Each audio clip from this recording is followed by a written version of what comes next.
here we are. Hi, look at that. Welcome to the show, everybody. How are you? Happy hump day all around. It is Wednesday still, isn't it? I have no sense of time. None whatsoever these days. Maybe it's an affect of COVID and are constantly like, what is it? Is today a different from yesterday? In some ways, there's ways to tell, if you don't keep a good calendar and you're a little sloppy with stuff. Occasionally things come out like, holy shit, we added 800,000 jobs last month and they only thought we'd add 4. Oh, Max Calamaggi, thank you so much for the super chat. Appreciate that. And the new subs, and look at that weekly. We got 57 new weekly subs there. Look at this little graphic over here. Top stars, not so much. Facebook, somebody's got to start outpacing someone. Either that or the graphic's too big and they can't fit it on there or something, and it's just a failure of the graphic. That's possible. If it is, I apologize. Sarah, thank you for hosting the stream, spreading the show around, letting people know. It's very exciting. It's a lot of work that need to be done, and here I am, all by my lonesome, doing it, apparently. I do love that we've seen a little bit of movement lately in the optimism market. Optimism's stock is up since I'm the angel investor in being optimistic, apparently, and everybody thinks I'm a lunatic. And yet, how many times do I have to continue to be right? I guess it's everybody's just fear that, if you recognize a positive thing, you're somehow negating the reality of some negatives that happen, and therefore you're out of touch with reality. How dare you? Oh my God. Instead of going, no, there's always challenges in life, but you don't get rid of them or fix them by pretending the good shit isn't happening. And you certainly don't motivate people to make more good shit if it never gets, if all you're ever shouting about is the negative stuff. So here we are, doing my comedy thing, and thank you for joining me, and thank you for being here, and thank you for subscribing. Thank you for liking and thumbing things up. And we have, what a joy we have today. Because,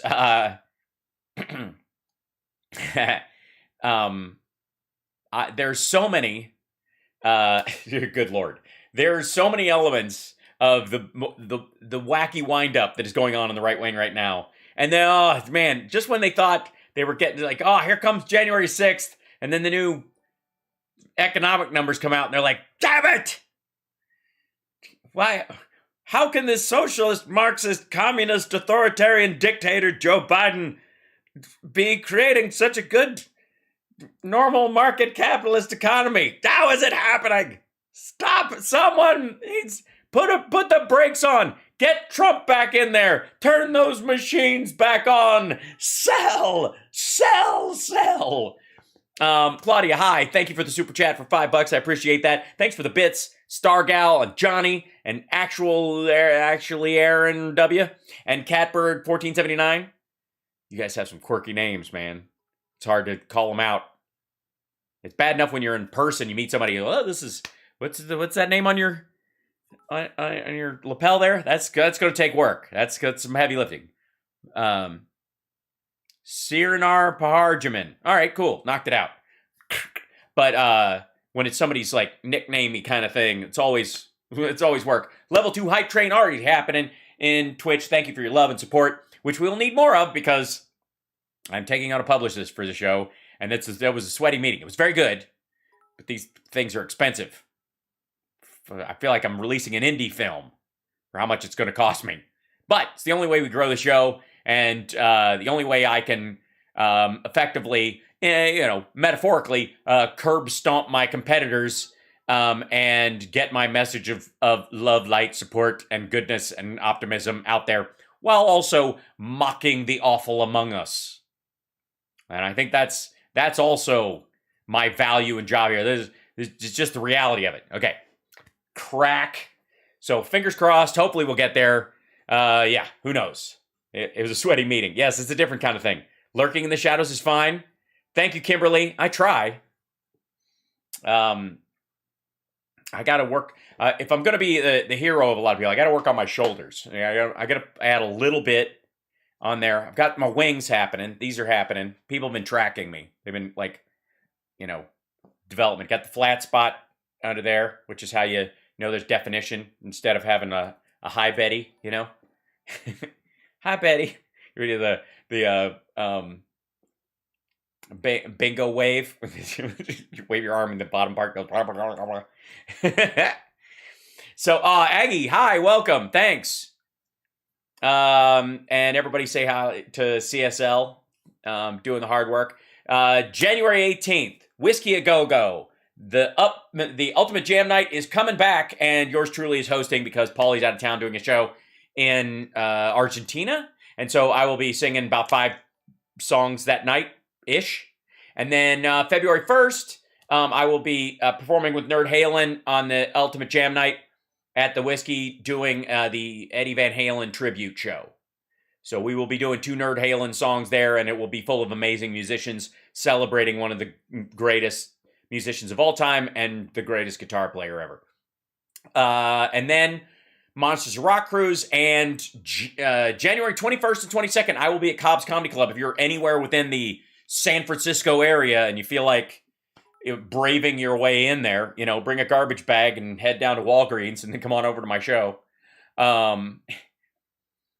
So, come on over to that show. That's brand new. And then I'll be in Michigan. This just came up. So we got some Michigan dates, and then they're one night only shows. In Michigan coming up. I will be at the Listening Room in Grand Rapids on March 2nd, Park Theater in Holland, Michigan on the 3rd, March 4th at Billy's Lounge in Grand Rapids, and then March 5th I'll be at the Back Alley Comedy Club in Muskegon. Look at that, just like a little mini tour. It's kind of like it's the Bill O'Reilly Trump tour, but it's 4 dates in one state instead of 4 dates in 2 states. I mean, basically I'm doing the same amount of work. But if you're in that general area, I'm just starting to see live gigs coming back. So, all right on, Connie. Yeah, I'll be in Grand Rapids, Michigan. I don't know if I will be buying a shotgun while I'm there with a cobalt steel barrel and a walnut stock. Shop smart, shop S-Mart. I think do I have that in there? I think I have it in there. Where do I have it? Oh. How did my sound thing get turned off? What in the Sam Hill is going on here? I don't know. There we go. Farago, hello to you as well. Hello and goodbye, you crazy pants person. Okay, guess up. Here we go. Shop smart, shop S-Mart. Yes, I will be. Yeah, that I think that's appropriate too. Where did I put all of these? I got news for you, pal. You ain't leading but 2 things right now: Jack and shit. And Jack left town. Speaking of not being in charge of anything but 2 things: Jack and shit. Ladies and gentlemen, it's Peter Navarro and Steve Bannon who are living their best lives. Basically a before and after picture for intermittent fasting. Navarro and they're having a rough one of it. I don't. It's so hard to decide what to start on. Okay, first of all, Hannity wants to tell us about Biden sycophants, and for me, that I guess he's talking about me. We got a little bit of Marge today with the Flashpoint folks. Oh, it's a black screen. I should probably show you. The Flashpoint folks are in the really scary category. It's like dinner theater supervillains over at Flashpoint right now. Of course, Tucker is losing his mind. And then the world's dumbest man in media, Bongino, who is looking for a teepee for his bunghole. Oh my gosh. Daryl, thank you for the help with the publicity thing. Celebrating a new lucrative contract for your business. That's amazing. Congratulations.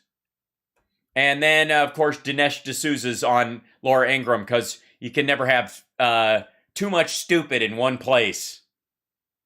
But let me see. Okay, let's start in with these folks.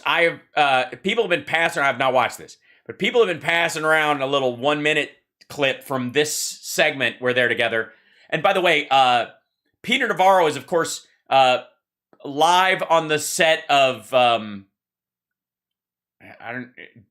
Jurassic cartoon. Is it? I mean, it looks like the backdrops they put in Buck Rogers to hide the, you remember those old school paintings they used to use to show a city when there was none? That's where he's live from a 1970s sci-fi television show set, and he's throwing gang signs. Yes. What's up, here's a household. And then I guess Steve is just showing us all how to live. He's got 3 pens. 1, 2, 3, right here, and nothing to write. It's got to be. That's sad. Next guest is someone close to former President Trump, an economist and Harvard alumni, Peter Navarro. Okay, they're starting it with the clip of him on Ari Melver, where Ari calls him out, and everybody's basically saying that this is where he confessed that he was, helping to plan the coup, that he was on the Bannon was running the in case of emergency, break glass and have Ashley Babbitt crawl through it, and that Navarro was working on the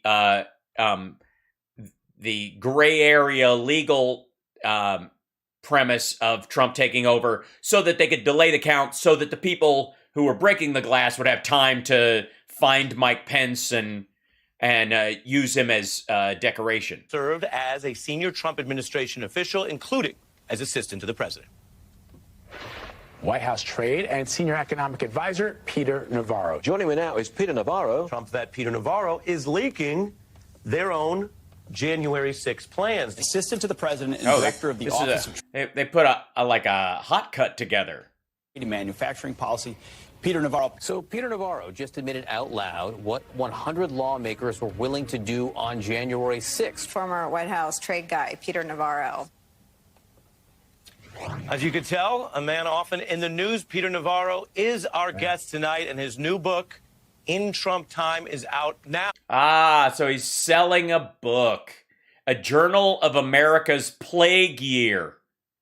I think that sells Trump short. I would put an S on the end of that. Trump's entire time in the White House were plague years. Different kinds, more of a pestilence now that I think about it, but let's not split hairs. Thanks for being here. Especially when they're weird fiberglassy yellow hairs wound on top of someone's head.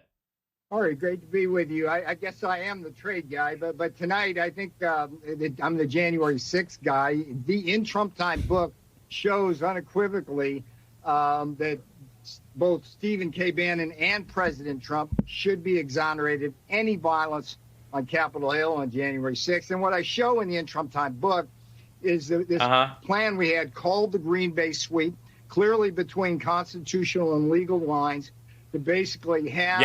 Yes, like there's constitutional lines and there's legal lines, and in between those things, in sort of a gray area of unconstitutional and illegal, you will find the Green Bay Sweep. Only legal votes counted in the election, and we had you mentioned recruited, that we prepared for that. So let's take a look. You mentioned this this plan. Here's Steve Bannon talking about it on January 6th. So I keep saying the mantra: you called the play, now run the play. Right? It's like the old Green Bay power sweep. It's very simple, just one thing leads to another, very logical, and the victories are firm. It's fun. It's funny, but Steve Bannon's one of those guys who never ages. He just always seems to look awful. So go ahead and tell us in your own words. Tell us how. Pretend you came up with that phrase. What was the plan, and who was in on it besides you, Bannon, and Trump?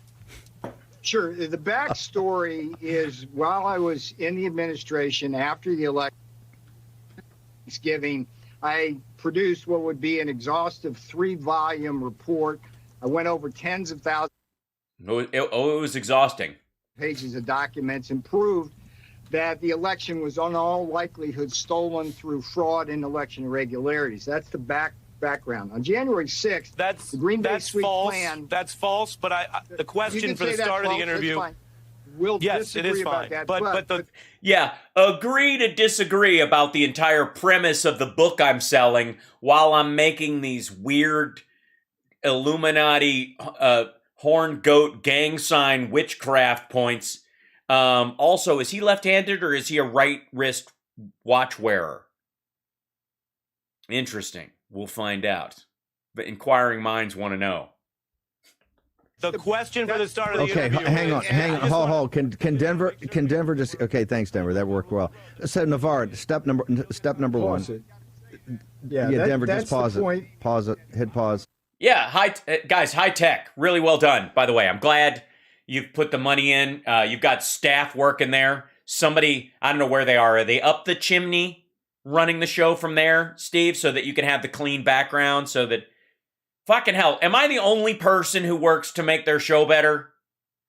Look at the cutting on this. Look at this shit. Like, he's got all the fucking gear. Look at me losing my finger. Look, there's my technical limitations. That's a physical space issue. I suppose if I put my hand back further, it's still run out of space right about there because there's a window right here. Mr. Producer, go. Now, Mr. Producer. Hit pause. We're good. They got it. Okay, hit pause. We got it. Good. Yeah. Okay, Navarro. Yeah, totally pro. That was great. Excellent. You know what? I don't even know why you need to do more of a show. High quality entertainment right there. Big money, especially when shown in contrast to that low tech shit they're cranking out on MSNBC. You know. That's the point where I should ask. Don't say him you if agree he with him read saying that. false. No, stop. Didn't I train you? When he says false, you go, no, stop. Yeah. You said stop, and stop. Put your hands out like I do, stop. And you tell him, by the way, Ari, did you read? You've read my 3-volume Yeah, report. that's the point. So That would have been a good thing to do, yeah. No, who gives a fuck whether he's read your 3-volume report? It turned out to be wrong. They actually did a recount. They did an audit. They've done multiple ones. You know what they keep finding? They keep finding over and over and over again. Hold on. Where we go? Is it on here? Yeah. This is what they keep finding, dum-dum. Every time somebody gets busted for voting twice, it's a Trump supporter. Every fucking time. The villages where they had that little golf cart parade for Trump, 4 people have already gone to jail. We have proof of fraud. Yes. All Trump votes. What? I don't care how many exhaustive pages were. A lot of them were bullshit. We've been through this. You don't think if there was anything in those things that Mike Lindell didn't have a copy, he didn't share it or post it on his shit? It's the same lie over and over again. Even the affidavits. Like, you're getting affidavits from people like this fucking dude.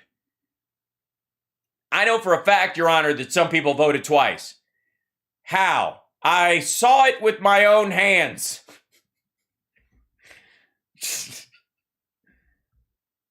I saw a man, largely because there was a reflective surface nearby, vote twice in the election. Would you swear to that under oath? Oh, yeah. Do you know his name? Yes. Will you share it? I would have to plead the fifth. Fucking hell. Thanks, Coach. Okay, I just want to note that. I should have had you in my ear. Listen, we're not into reason. What is this reasonable men can disagree crap? You're in Gladiator, dude. They got you. First off, I want the audience to understand something. I couldn't play enough of this. The whole time they're teeing this thing up. But Stop. hang on. Hold it. I was just so far it's a good show. I mean, you know, all technical parts aside, at least the argument is clear and concise. But they're having a good time, and isn't that really what we tune in for? You don't really tune in for the facts. You just want to see the antics of Bannon and co. See what I did there? The whole time. No. Hang on. See what I did there? No, hang on. He asked me a question, and I pivoted immediately to lay the predicate that this thing was stolen, and I proved it in the 3-volume report. Now, I know, but you let it. No, you didn't. You attempted to prove it in the 3-volume report, which actually distorts reality and proves nothing. We've been through all this shit. Just because you made 3 volumes of stuff that other people have talked about ad nauseum for a fucking year. hold it. You let him get the thing. He's a lawyer. You let him get the thing false. This is not the Harvard faculty lounge, okay? We're not having high tea. Hey, there's a new drinking game. Every time he said false in that, you'd take a shot of whiskey and you'd be drunk by the end of the interview. But well, unless you're Steve Bannon, in which case, you'd sober up from whatever like paint you're huffing. I want to jam. That. You got it. No, know. Stop. Okay. Yeah. You're in. Yes. By the way, this is an example of Peter Navarro being under the tutelage of Steve Bannon and the media training that he has gotten from Steve Bannon. I mean, you can see the quality. I don't know why you guys haven't signed up for disaster class and taken Steve Bannon's media relations technique class of. How come you no? When you're in MSNBC, and by the way, I'm really proud of. I'm very proud. No, I'm not taking any crap from you today, Steve. No, you didn't give him any crap. I'm the one who gets crap. Yeah, this is good. This is good so far. Everyone seems to be going right. Everything, this is going very well. Have they paused long enough for one of them to talk at a time yet? God damn. Right now, you'd say, get right back and interrupt that HBS guy. Stop. I'm not taking this crap. Play the interview. It's better than this. You know what's interesting? What? Here's the buried lead. Dig 'em, man. You know what's interesting? Here's the buried lead. Joy Ann Reid, Chris Hayes, and Rachel Maddow could not have you on because they had to give it to Ari Melber. Right, just like the time I did the interview was Ari Melber. Ari Melber is a trial lawyer, right? That's why you gotta go back and refute every time he makes a statement. You got to get up. Yeah, he's also got lower ratings because of the time of day than the other folks, and they have bigger fish to fry. You don't rate for Joyanne Reid, Chris Hayes, and especially Rachel Maddow's show. Or I'm sorry, how do you pronounce it again? Rachel Maddow. His face and refute it. You're trying to give Harvard Faculty Lounge pivot and reasonable men can disagree. No, we're not reasonable men. We're unreasonable. Unreasonable men are who change history. We're unreasonable. I think it's unreasonable to call you a man. We're not reasonable. This is not some debate. Okay, hold it. But you did set the predicate. I want to. Well, that is true because the debate requires facts and concepts on both sides and I guess at least the theory that you're both looking for a truth. Do we have the Green Bay sweep? That would be lay the predicate. It's not ready?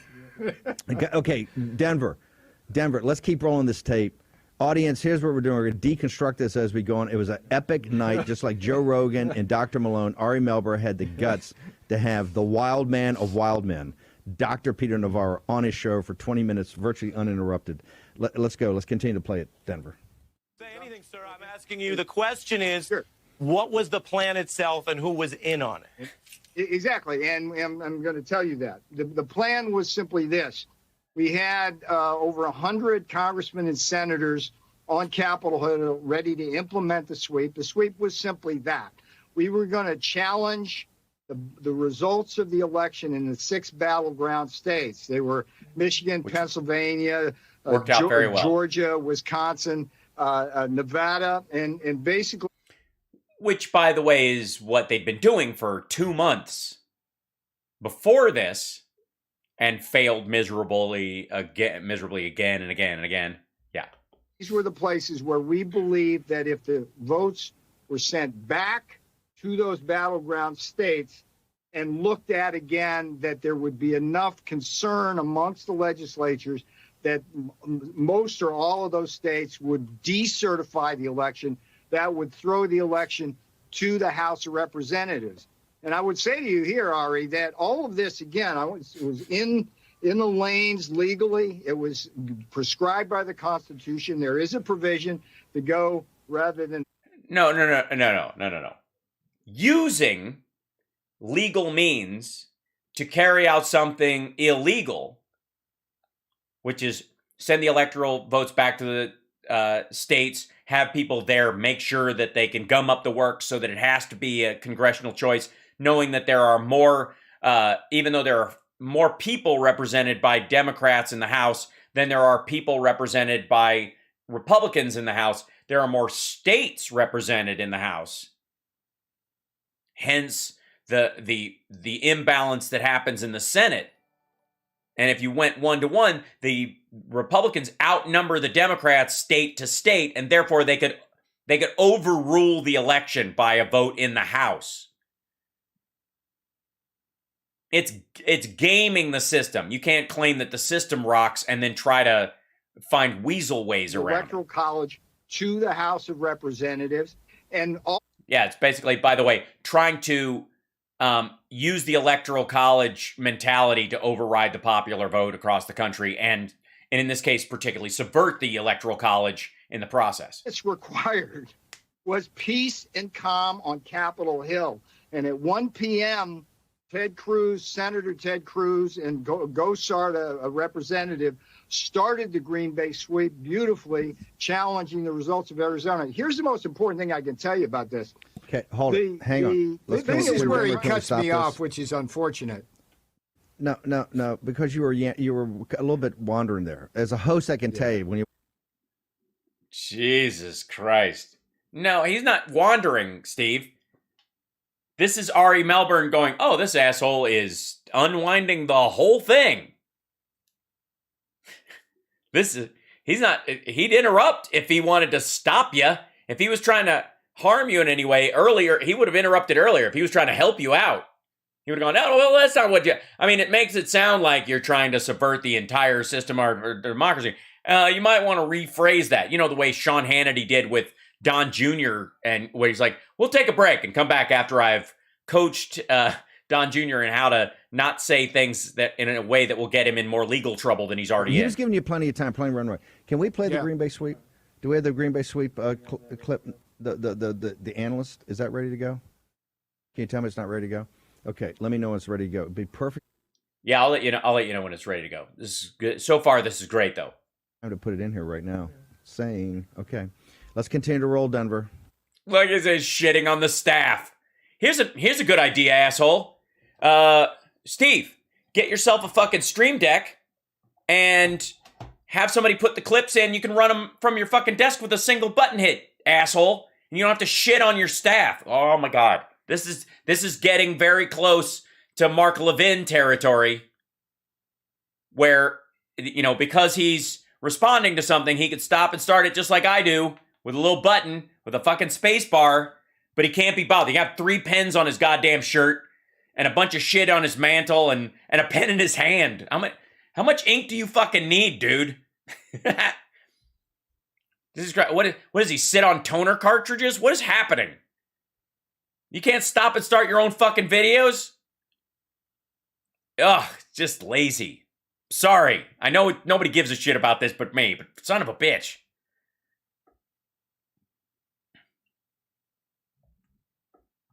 Go ahead, let's play it. Okay, I guess we're going to smart repartee with Dr. Peter Navarro. Any kind of possible fraud or irregularities. Right. And well, let's get into it. I've given you, Peter. I've given you some time here, and I think you've explained that. And I'm going to follow up here, and I want us to have a back and forth, but that involves both of us. You just described a way. Yeah, you just described this plan as a way to take an election where the outcome was established by independent secretaries of state, by the voters of those states, and legal remedies have been exhausted with the Supreme Court never even taking, let alone siding with, any of the claims that you just referred to. So legally, all they false went statements nowhere. on that. And then you're describing a way that the... Jeez, no, asshole. You don't get to, get a redo of your interview where you fucked up by getting to narrate over top of it. If there is ever an example of intellectual cowardice, it is rerunning an interview of yourself, not pausing it, but talking over it to fix, to patch holes in your bullshit argument that you got nailed on. Hold on. You will get your turn. I just let you go for a while. Let's go this back and forth, sir.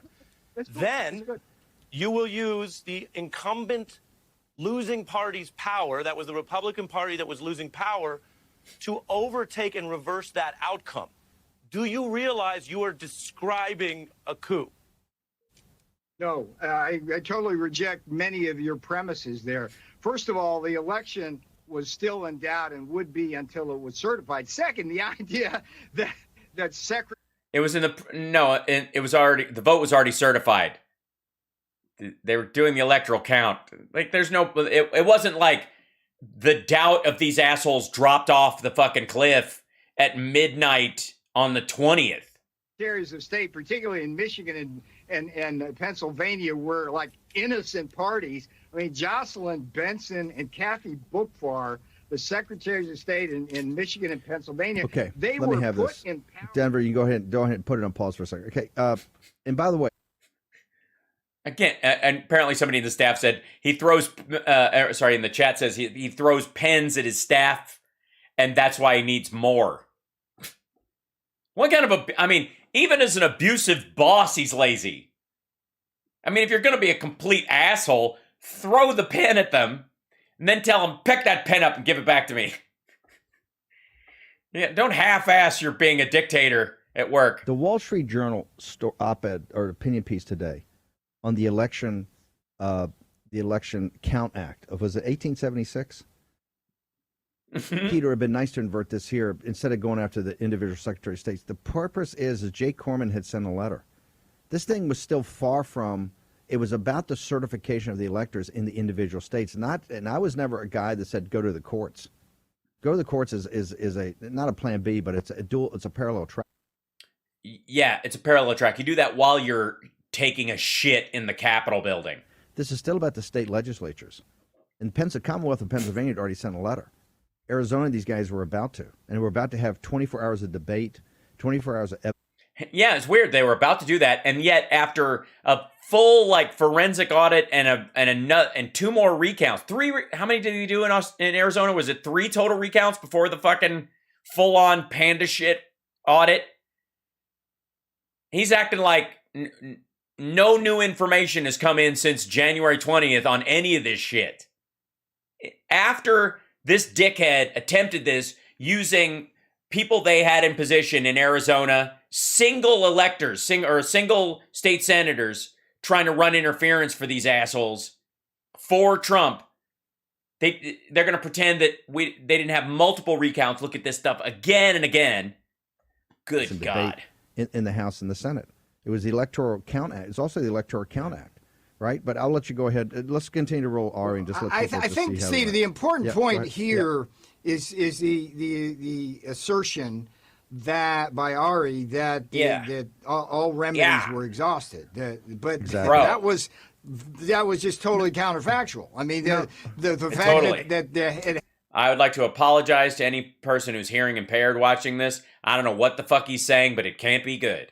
Been certified yet, and there's a process for reviewing the votes before certification. It happened already. Ultimate example of no, we hadn't exhausted all legal remedies, so it only made sense to do. He was what defining. we did No, he was defining. What you did was what he was trying to define legal remedies as people just. Can I, as an aside, may I for a moment? Can we just take a moment? You know, sometimes, as Barbara Walters used to say, the woman, not the dog owned by one of my former roommates. I have a girl who stayed at my house for a while who had a dog named Barbara Walters. Long story. Lovely dog, though. Barbara Walters is a good girl. Barbara Walters, remember to take time out to enjoy the view. Let's just absorb this for a minute. That Navarro just went on a rake walk on Ari Melber's show, selling a book which gives away the game. And Bannon is having him on to do damage control, not with the general American public, or certainly my side of the political aisle, but with their own people who think Navarro is strategically a fucking moron and basically has bagged the whole effort. And so Bannon's having him back on. Let's fix what you did. Let's fix what you did. Let's fix what you did. And they're both just shitting the bed again. This is good. It's a joy to watch, actually. 15 minutes. He's giving him a 15-minute say where they're playing bits. Let's see this is really what we're watching here. playing bits from Ari's show, and allowing Navarro a do-over while Bannon effectively criticizes how he fucked up. This is so good. Can I remind you how lucky we are that the coup was carried out by the biggest bunch of ham-headed morons in the fucking world, in history. This is the dumbest coup ever. Real violence was done on January 6th, and people were harmed. But thank fucking God it was run to the man by absolute morons. Because if any of these assholes had two brain cells to rub together, and don't ever confuse cleverness for intellect, because that's what Bannon has. He knows how to manipulate stupid people. That's a muscle memory skill you can develop. That's not true strategy. That's not true intellect. That's not Sun Tzu level tactical knowledge. He finds the most gullible people so he can be the dumbest, laziest con man in existence. The dude built Trump supporters out of money to build a fake wall. For fuck's sake. The courts. That's not the legal remedies. Given the and there's a point later on I make about how all those cases, every single one of them rejected on process, not on facts and evidence. Two things I want to play for Denver, and I realize they're doing a great job because we're kind of doing this on the fly, and I hope the audience is. This is kind of war room stuff where it's game film. Yeah, it totally is. You guys, it's not technical difficulties. It's not that we don't give a fuck and I don't have a system in place. I'm actually a massive strategic mind, capable of more, 10D Spock chess than you could ever factor. This is just a special situation. This doesn't normally happen on nearly every fucking podcast in the world, which is I have a guest on and play a clip for them. Fucking Stuttering John can pull this off, Bannon, by himself. And we all know how technologically challenged he's been in the past, and he's masterful at this. It's easy. And Steve Bannon wants you, no, guys, you don't understand. This is like war room stuff. We're hashing this out. Nobody expected. They were bullshit. This is the entire premise. I'm going to have you on. We'll play the clip. You can fix what you fucked up. Jesus Christ, this is dumb. And again, remember, Steve Bannon is the strategy behind all. He's the strategic mind. He is the, he's the Fun Tzu. He puts the fun in Sun Tzu. He's the Fun Tzu of the whole thing. More like a Funyun, but still, Steve Bannon. I've just decided live on the show that Steve Bannon is a human Funyun. Not like the good kind of like, remember you in high school and Funyuns came out and you're like, these are awesome. Like the kind of like, oh, there's a Funyun on the street. That's a fucking Funyun laying on the road. That's what Steve Bannon is. Steve Bannon is a random Funyun on a sidewalk. Dumb Sue, right? What you do, it's like NFL watching the games on the college football coaches and you break it down. We're breaking down film. Yeah, except they actually have a strategy beforehand too. As a matter of fact, I was just commenting on the amount of technological know-how that goes into even a college game when they do a quick replay. As soon as something happens, there's 3 people over here going, they're going to want this, pa-pow. And they're really good at it. This is random, like, base level podcast shit. Stop pretending this is fucking high math, you lazy bastard. Do we have, let's play the Green Bay sweep, but I also want to make sure we got the ad they made on me for the circus, the one we put up into the War Room editorial. Make sure Denver has that, because I'd laid all this out, quite frankly. By the way, Denver, does this motherfucker hire a tech team out of Denver to run his is that where Real America Voice is? Are they out of Denver and they feed this stuff in? Because he can't fucking Navarro is all of us right now. Like, how the fuck did I end up having to? I was just on MSNBC selling a fucking book, and now I'm on with this prick. September 29th of 2020, Raheem Kassam and I had gone around the country. Yeah, AKA ancient history. When they came out with the Transition Integrity Project, Mark Elias and Bob Bauer told you how they were going to steal it. And the reason, and they say, well, Bannon, why would they tell you how to steal it? They wanted to do that. It's like what's called Ben Smithing. When, oh, yeah, we reported on that story. They wanted to have a marker out there that said, oh, no. We told you about these mail-in ballots, and we told you what the issue is going to be. It was all going to be sorted out. In the Transition Integrity Project, ladies and gentlemen, they said that Trump's going to win the real election on game day. And they said, in fact, by midnight, 10 o'clock. On game day? Yeah, he's totally going to win. I mean, it's a pandemic, and over 60% of the vote is coming in by mail. And many states, especially red states, they were talking about the pink mirage because of this very thing. We're going to be counted starting the next morning. Yes, Peter totally believes this. Midnight on election night, it will look like Donald Trump's winning in a landslide. And they called that, they gave it, why do we say nomenclature is so important in the war room? They gave a term of art, a piece of nomenclature. That was called the red mirage. The red mirage. I called it the pink mirage, but sure. They said if you wait 2 weeks to count all votes.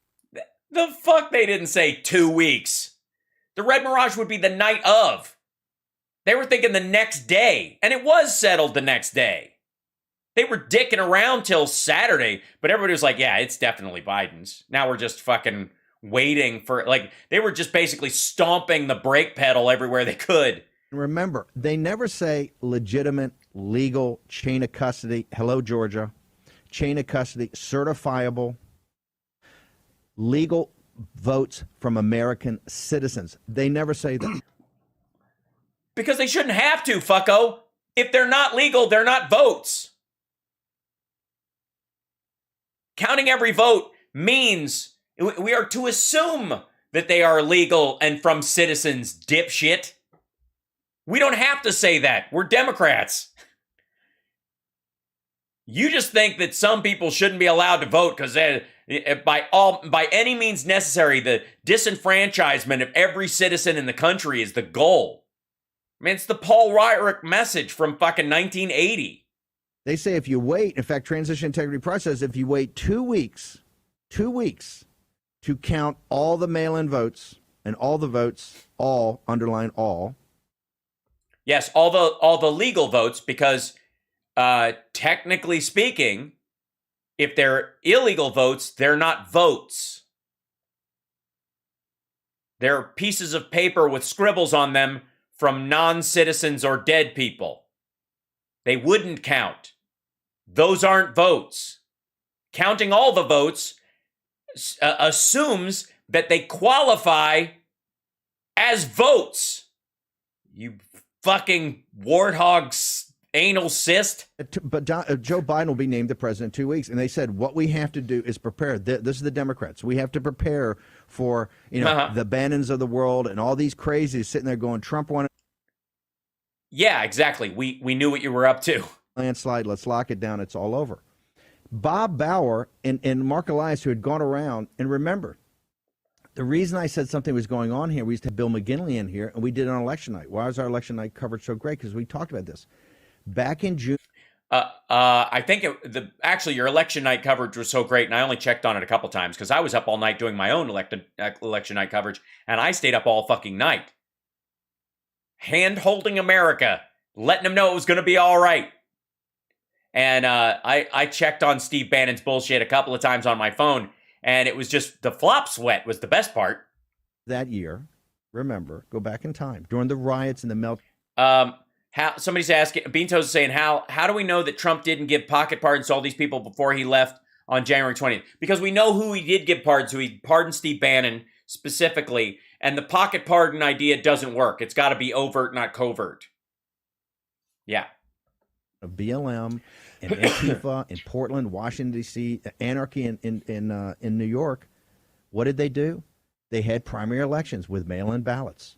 And guess what? I think it was New York's in Manhattan. It was Brooklyn, I think it was 25%. The woke Brooklyn district, 25%. In New York, I think it was up to a third. This was all run by progressives. A third of the mail-in ballots were, wait for it, not certifiable. Okay? They knew these guys. Yes, the fuck they weren't. Of course they were certifiable. Ask Lauren Boebert. Colorado does this. You just don't want them to be counted. That's not the same fucking thing. Elias and these guys, these are evil, evil, evil geniuses. We're not as opposed to Navarro and Bannon, who are just evil, evil, evil dumbasses. This is just jealousy at this point. Dumb people in Georgia. What did John Fredericks do? We're gonna do the math.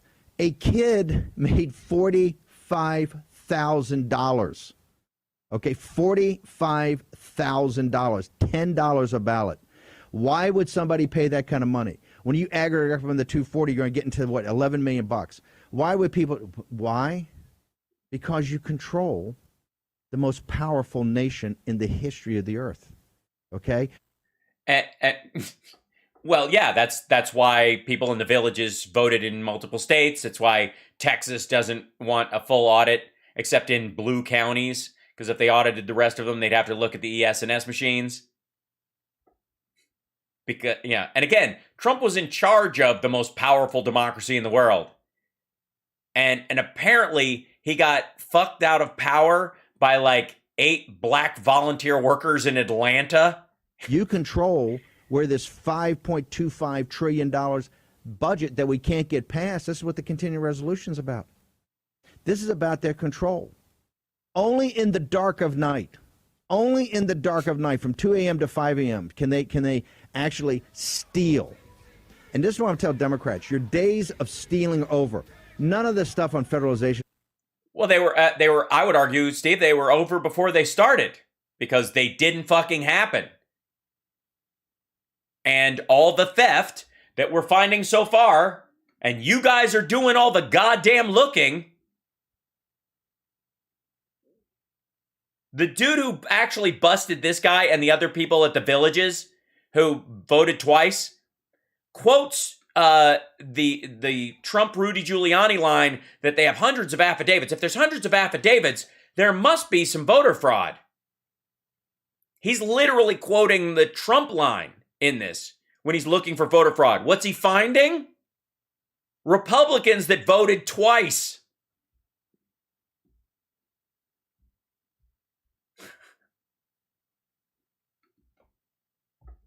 Going to be passed and not going to pass. It's not.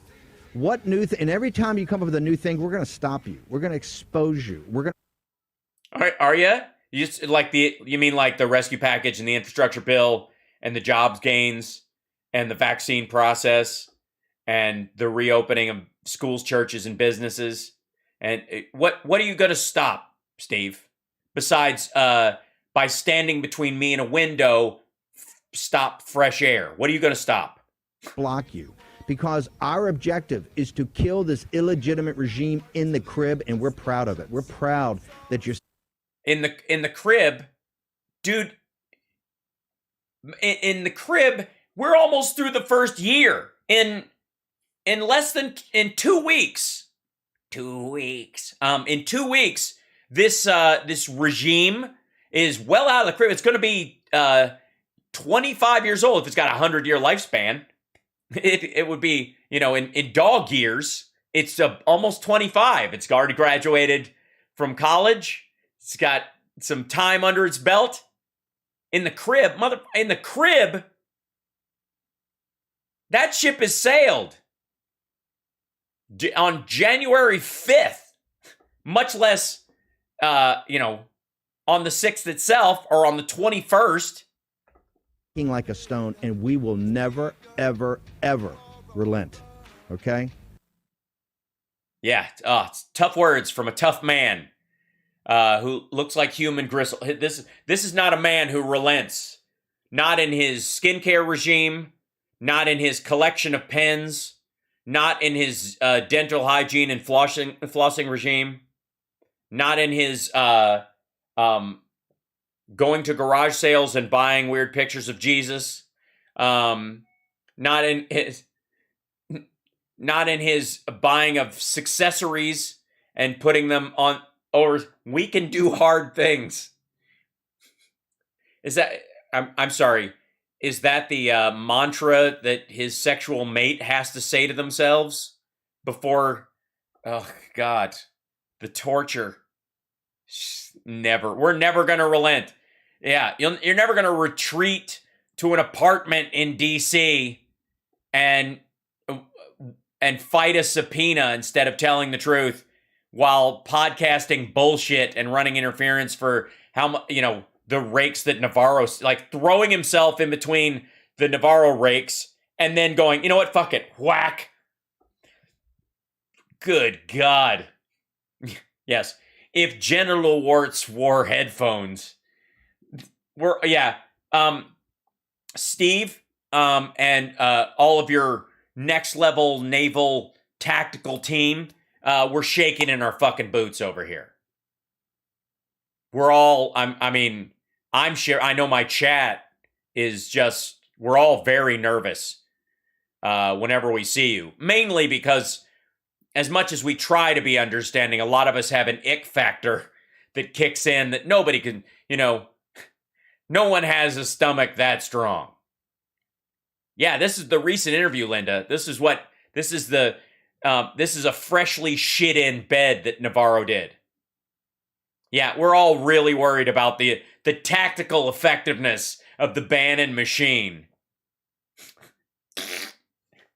What a waste of fucking air. God damn, this is boring. It's great. All right, so let's, from new media to real media, I gotta get me one of these big logos. Look at this thing. It's like Superman and America meets football and a microphone, and it's got his name in it. We kind of get around the area where it's an uncomfortably unmacho last name in a lot of ways. It sounds like Hannity, and that's a rough one. You know what I mean? It doesn't have the most oomph. It doesn't have sparks. You know what I mean? That's kind of, I gotta say, that was a gift of my birth. I mean, obviously, Hal is first name is a bit rough because he's always the second tier dude in all the movies. It's always the ex or the new boyfriend in the rom-com. His name is Hal and whatever. And, I got Shallow Hal and Malcolm in the Middle's dad. Some of that works out. And I'll always fall back to 2001. But Hannity, this is the best you're going to be able to do with a name like Hannity. And Hannity. Insanity. And Shanity. So here we go. Let's, this is very short. But Hannity has a message for the Biden sycophants, who he apparently doesn't believe exists. Or believes everybody in the media. Is that where he's going to go? What do you guys think? Are the Biden sycophants, are they all... Yeah, that's got to be it. Let's find out.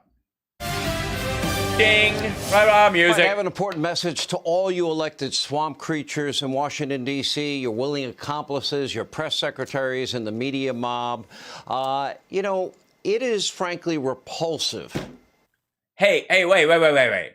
You don't get to leave me out just because I'm not in the greater D.C. and New York area. Fuck you, buddy. What about the dregs of the internet, corners of the vlogosphere, live streamers with a chip on their shoulder that's literally a cat named Chip sometimes. Plucky, tenacious, funny, interesting, kind to a fault. What about me, huh? I don't feel seen. Just repulsive that all of you Biden sycophants, you sit idly... Okay, all right. Okay, now I feel included. Okay, here we go. You say nothing, you do nothing, as Joe Biden completely mismanages COVID-19. You're supposed to be public servants, right? You're elected to be a public servant, serve your constituents who now 2 years into the pandemic, over the Christmas holiday, most Americans can't find a COVID test or get one, or they have to wait for hours. That is inexcusable. Hold on, asshole. First of all, you're vaccinated at a place with a vaccine mandate, and you pretend that they're somehow un-American. Secondly, the rush for Omicron, the rise in the number came specifically because this one was so virulent that a lot more people were getting it, and people who'd already been vaccinated, who didn't need to be tested and weren't worried about it, and they want to know the difference whether they had the flu or just like a winter cold and actual, COVID-19, the Omicron variant specifically, while all the while not being hospitalized. While cases are up 140% because testing is available, hospitalizations and deaths are down 3% and 21% respectively. This is also like, you can't even get a test. Well, who's hearing, he's catching shit from? All the people who don't want to get vaccinated but have to get tested every fucking week. And now because of Omicron spreading around, a lot more people need to be tested, and so they ran short on them. You know what the Biden administration did? They responded in less than 2 weeks, and now they're sending out 500 million tests. You're putting petty partisan politics over the right of any American at this late date to have access to testing on demand. You know what that makes you? You're all enablers of failure. Would you give Donald Trump a pass like that? Never. The American people don't even have the therapeutics? What? Therapeutics and monoclonal antibodies. We've had them for 18 months. Americans. Yeah, but they're not using them in mass. They don't need them in mass. And they don't always work. And the people who are the furthest along, who end up dying from it, are the ones that they don't work on. They are using them. That's why the hospitalization versus death rate is also starting to move apart. That's why the deaths are down, even when the hospitalizations rise in places. Because they do have access to it, fucko. The Biden administration's already pre-bought the Pfizer COVID pill, which is, was set to come out in October, and they've ramped up production and helped them get it out by June. They're responding to the reality, but they were left behind the 8 ball by Trump going, spending the better part of a year going, China is doing the best they can, and yet they're awful. Also, send them all of our beef. Desperately need them. And guess what? We could bring it to them. We just use Operation Warp Speed, make all the tests. Oh, son of a bitch. How did I... Hold on. Captain's log. Okay. Use Operation Warp Speed. You mean the thing that scared most Trump supporters away from using the vaccine? Because it sounds like shit is being rushed? Operation Warp Speed. How about Operation Safety First? Nah, fuck that. That sounds weak. Need Operation Warp Speed for monoclonal antibodies. Operation Warp... Oh, suck. God damn it. Do we have to do this every time? Hold on. Captain's log. Okay, here we go. Speed. We can do that for the antiviral drugs that Captain's are now being released. We have fully vaccinated Americans. Those... Dude, they are doing all those things. They're just not calling it Operation Fart Steed. Captain's log. Fully vaccinated and boosters. Those with natural immunity are now testing positive in the millions. We've had monoclonal antibodies for 18 months. And again, you won't speak up because Joe is a Democrat. Just like you protected him, you let him... Nobody's not getting monoclonal antibodies that needs it. The fuck are you talking about? I mean, I appreciate you showing a picture of the Capitol at night that's live. Why don't you show me a couple of cases in, hospitals in rural Montana where they've run out of MABs and they don't have them because Biden's dragging his ass and going, fuck it, Wyoming didn't vote for me anyways. Why don't you put that on screen, Sean? Why are you only on 26% of your screen right now while you're telling the news? What is this to show? What the fuck are we seeing? If you're making the case we're run out of monoclonal antibodies or not enough people are getting them, show me fucking article after article or after article, or have a guest on. Maybe he will. I mean, I doubt it in 2 minutes and 35 seconds. To have somebody come on and go, yeah, we work at this hospital out here and we've been trying to get monoclonal antibodies and the Democrats have been shutting us down. The fuck are you talking about? And again, why are they not rushing to... Shit. I mean, do I have to fucking bring it up every goddamn time? Hold on. This is what Sean Hannity is doing, by the way, to avoid talking about the jobs numbers. Let's see. Biden, admin, Pfizer, COVID, drug. All right, here we go. You mean like this, fuckhead? Biden administration to increase supply of game-changer Pfizer pill. President Biden announced that his administration will double its order of Pfizer's scarce COVID-19 antiviral drug, which has been shown to reduce hospitalizations from 20 million to 40 million. They will not be ready right away. Only 35,000 of the additional courses will be delivered this month, 50,000 more in February, because they're making them as fast as they can. Supplementing the 350,000 treatment courses that are already expected over the next 2 months. So they're adding another 35,000, another 50,000 to the 350,000 that are coming out in January, February. It's like Biden's doing his own version of Operation Fart Steed.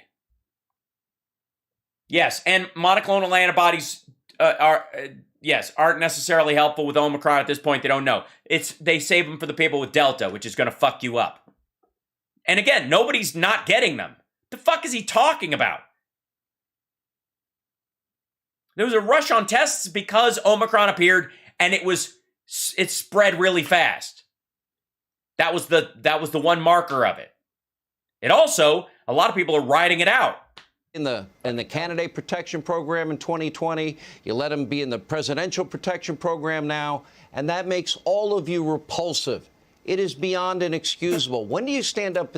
What the fuck do you mean presidential protection program? He just had a virtual meeting with all of the governors on camera, and they talked for like fucking 3 hours, and he just did another 2-hour call with Putin.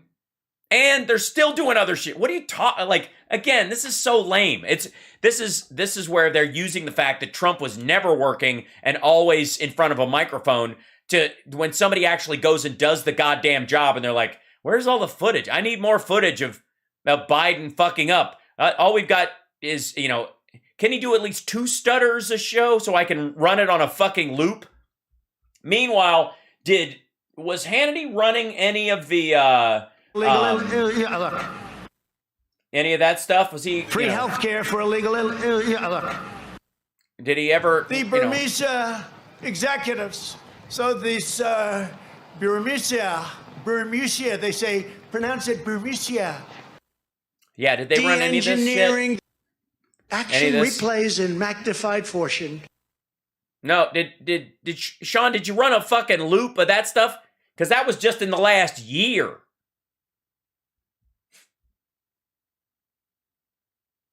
I have a mouth that wants to save our country. When they gaze upon Yosemite. I mean, for fuck's sake. Did I see DeSantis breathing like he has COVID? No, I haven't seen that. CSL, you think you could maybe find that? Denver, do we have that? I'm kidding. I can look it up. Let's see. DeSantis breathing. That should probably do it, right?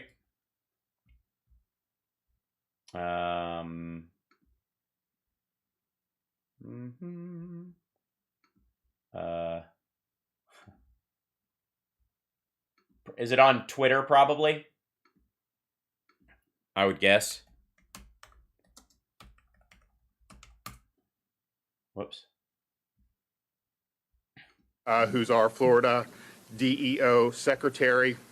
We also have Chancellor Henry Mack from the Florida Department of Education.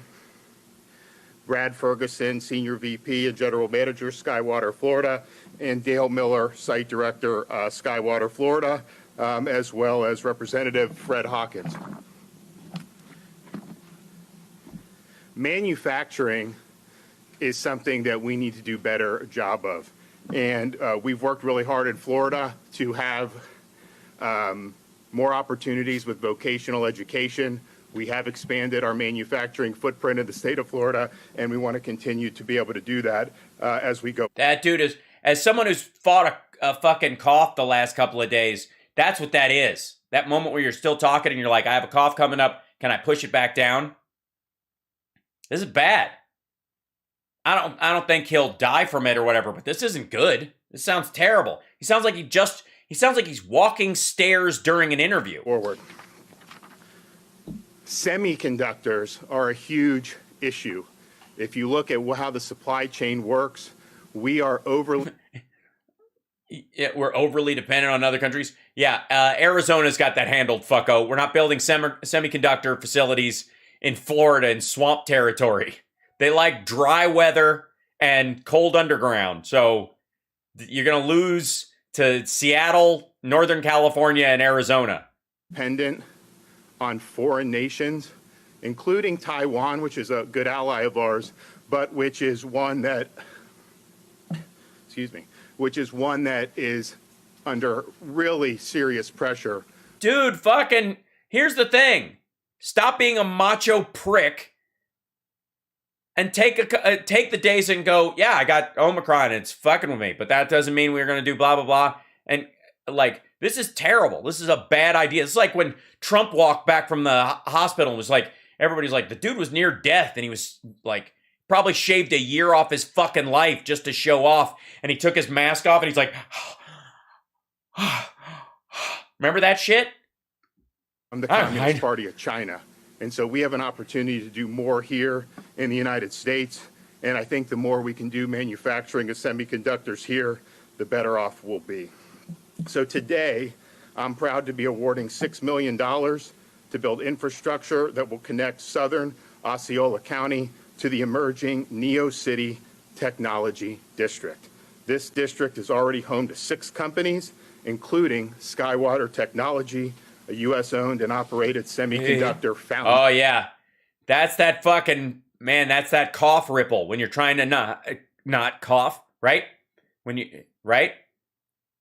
I know, well, there's no shame in it, for fuck's sake, man. While this award will support nearly 5,400 jobs, Osceola County officials estimate that this could lead to tens of thousands of jobs once it's fully developed as Osceola County continues to grow. I'm also awarding... for his sake, if he's got one of them, I hope it's Omicron. But, I mean, it's very possible he could have the flu and Omicron, which is going around down there as well. I don't know why he wouldn't get his flu shot, just probably same issue. Because you're fucking meeting everybody. At a certain point, you got to inoculate yourself. When you're engaged with the public that much, trust me, I know. You might want to inoculate yourself and wash your hands more frequently. Kind of, you're always traveling in a foreign country when you're in the public eye. You just have to live like that. Because you're meeting all kinds of people from all kinds of places with all kinds of pathogens. And there's no shame in it. Just take care of yourself. I don't know if this is long haul after effects because it just happened. Valencia College with $3.7 million to create new programs that focus on workforce training for chip and semiconductor industries.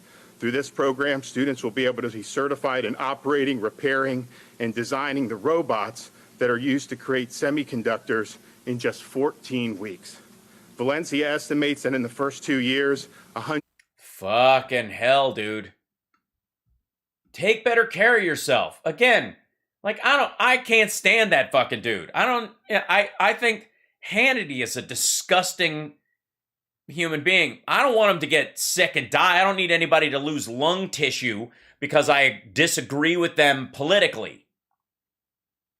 That's fucking awful. Go fix yourself. Have a spokesperson talking to your friend. Go, yeah, he caught Omicron. It's a bitch. It gets in your lungs. It'll fuck with you. He's taking some time out. He's fine.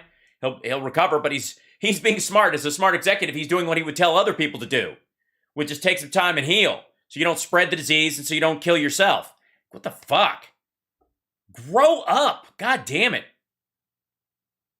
And this is somebody who currently, technically, I guess with this, I'm working sick, but I've worked on, There are a couple times on Queer as Folk, especially, where because we were up in Toronto and it was wintry a lot, I and some of my castmates got sick or some sort of flu or cold started spreading around the cast and none of us could go home. And as an actor, you just got to keep fucking working. Because if one of the crew gets sick, they can find a replacement. But one of the cast gets sick, you just can't shoot that day.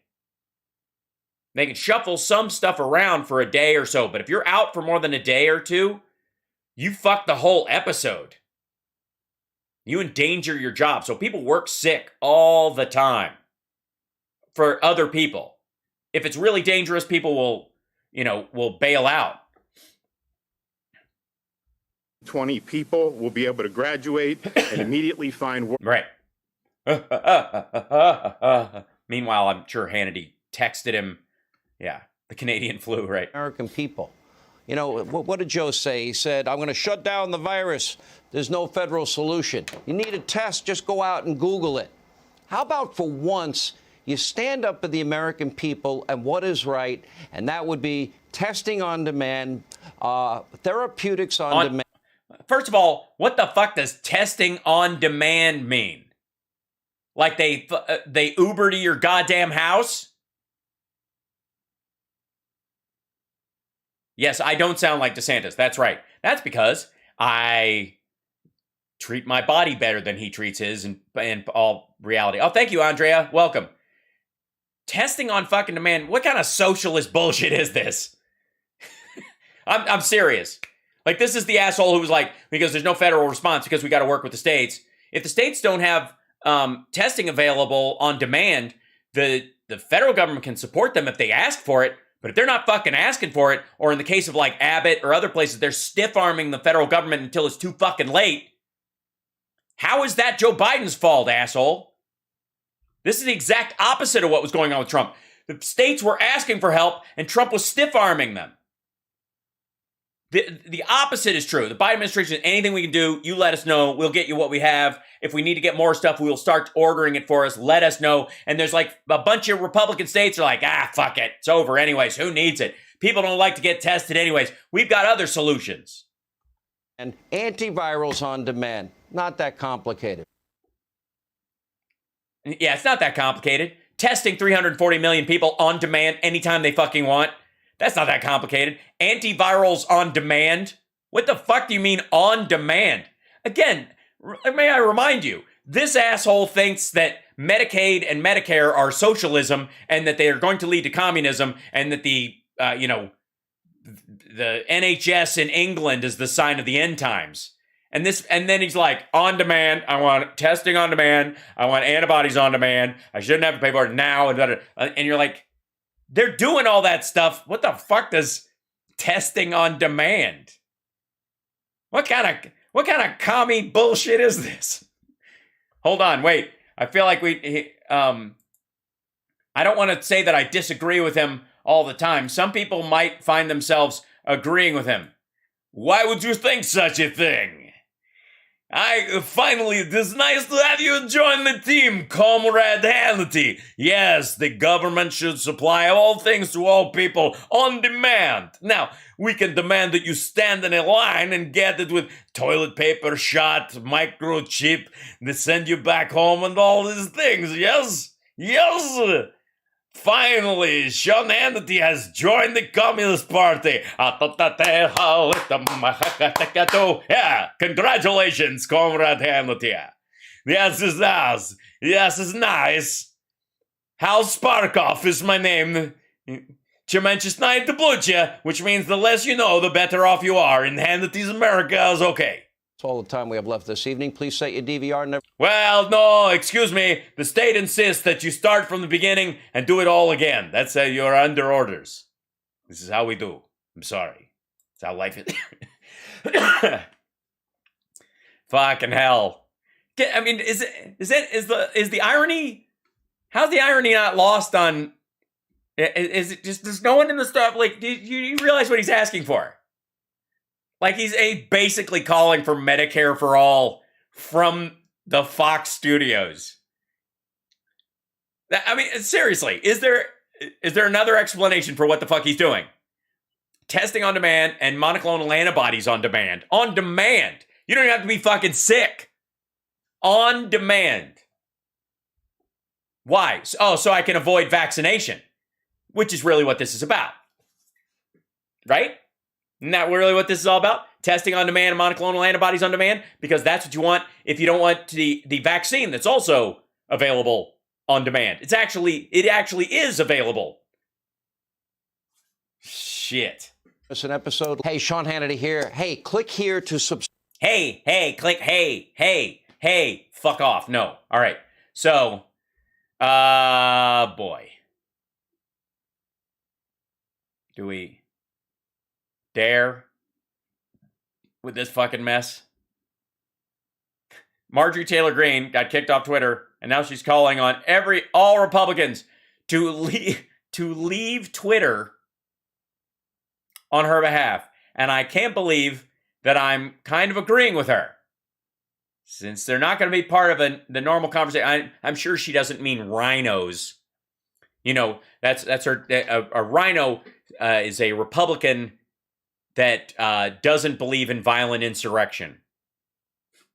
I want to ask you this. From a congressional standpoint and leading your 700,000 constituents, you were suspended off Twitter indefinitely, suspended on Facebook for 24 hours. You were mocked on SNL. You're called derogatory statements from across the aisle.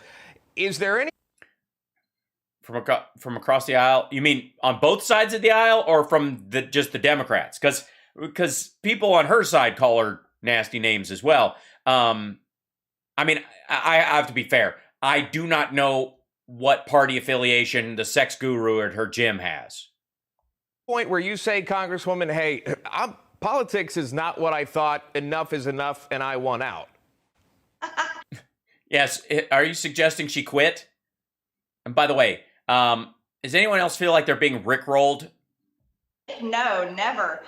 Because you see, I don't put my worth and I don't put the people that I represent their worth for the people, the elites on SNL or the elites, the gods that or they think they're God on social media or any other establishment inside the Beltway. Yeah, establishment. Those people don't. Yes, the establishment's elitesy people who are above us. That are, you know, I don't put my worth in the people of the elitesies. Judge me and judge my value, nor do they judge the people that I represent.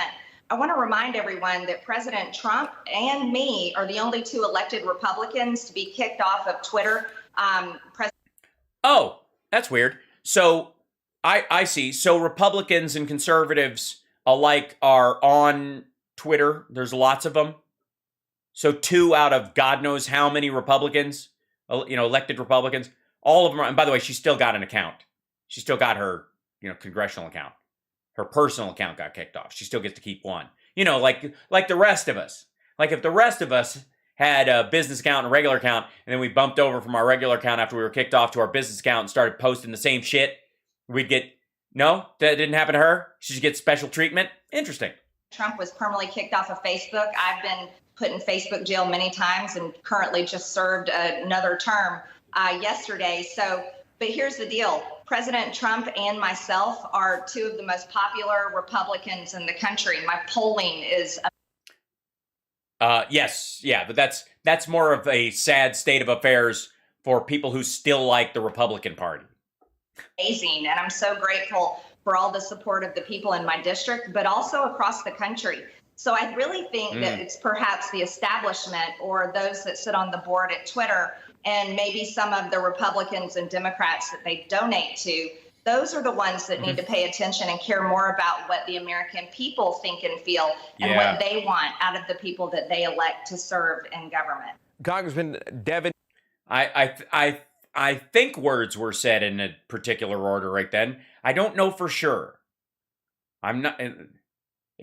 I mean, as word salads go, I'm going to need more dressing.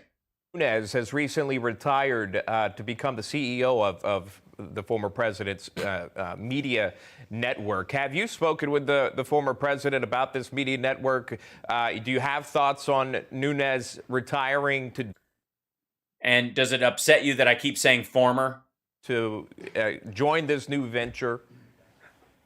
Yes, of course. I speak with President Trump frequently. I talked to him yesterday at length about his new project. Yeah. She's like Ivanka's stunt double in his life. And I think it's wonderful. I'm She's like a daughter I can get away with fondling. excited to speak with Devin Nunes as well, and this future network. You know, the first place that I went after I got permanently banned on Twitter is I went to Getter. That's been a great public social media platform as well, where truth is not censored. Yeah, truth is not censored. That's the good thing about Getter. They don't censor people. I don't think. Let's see. Mm-hmm.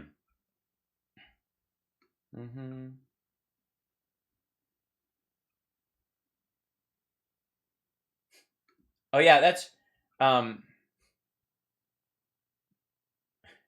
I mean, it depends on what you're trying to censor, I suppose. Overrun's kind of a big name, or a big word, I think, for this situation. I mean, that's freedom. Freedom! I won't let you down. Let's see.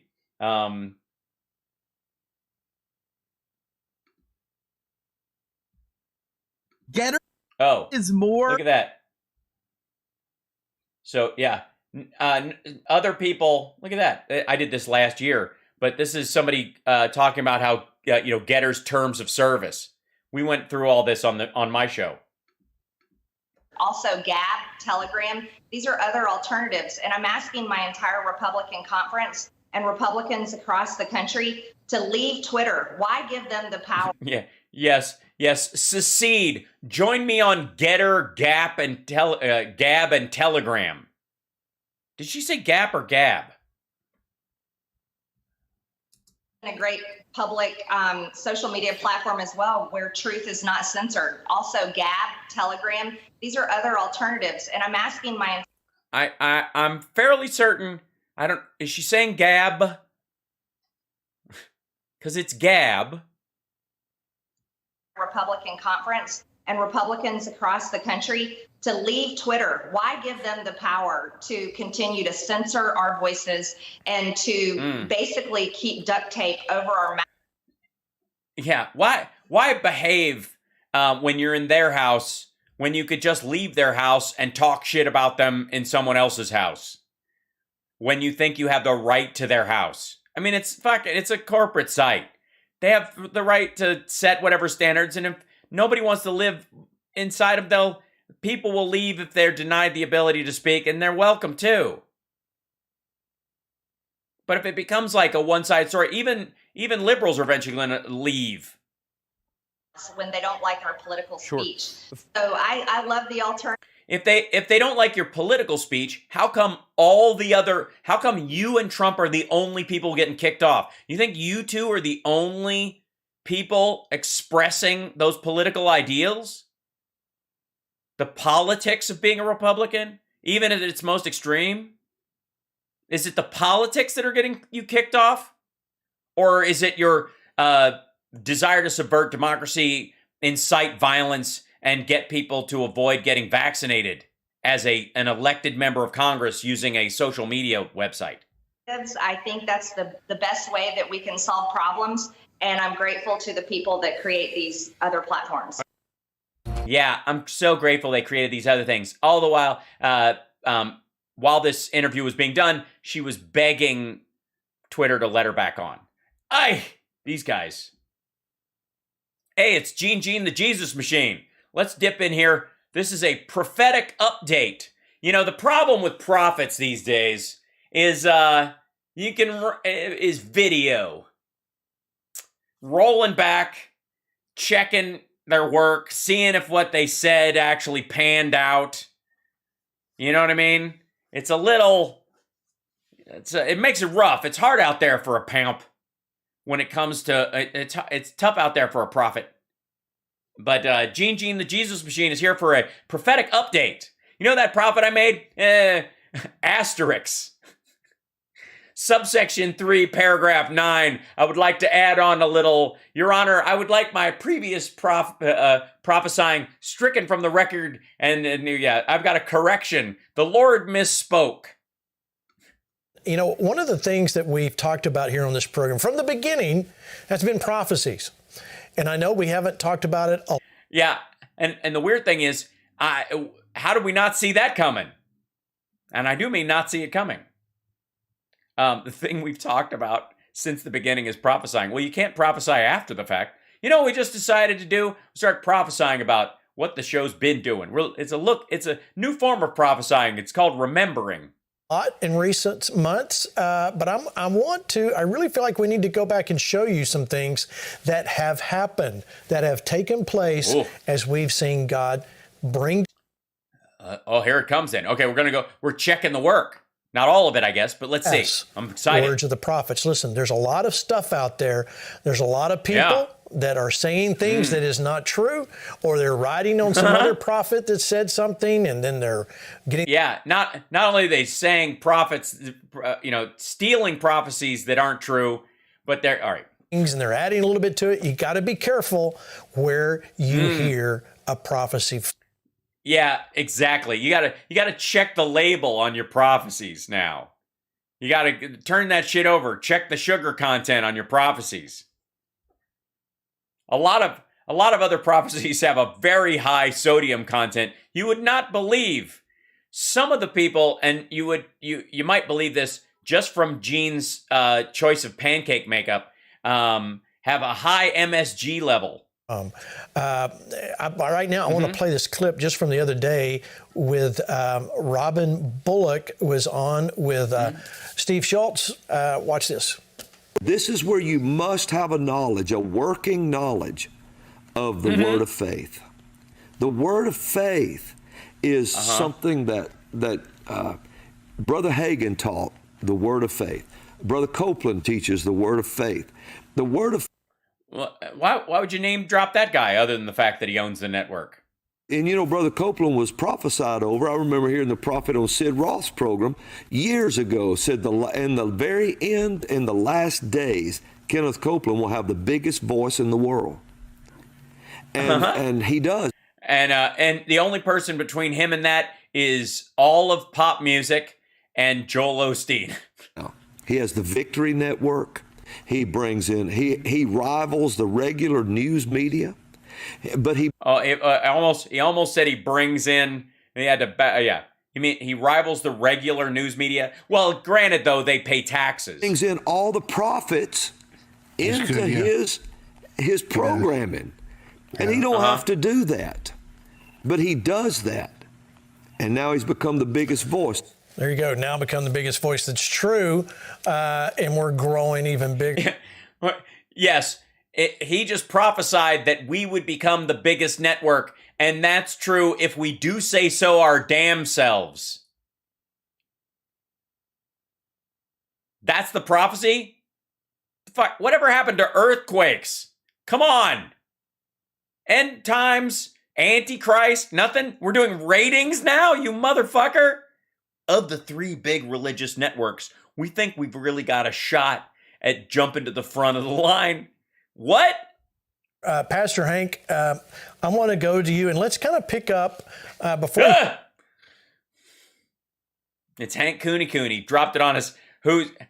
Hank, you can't roll in there like Bela Lugosi, man. What?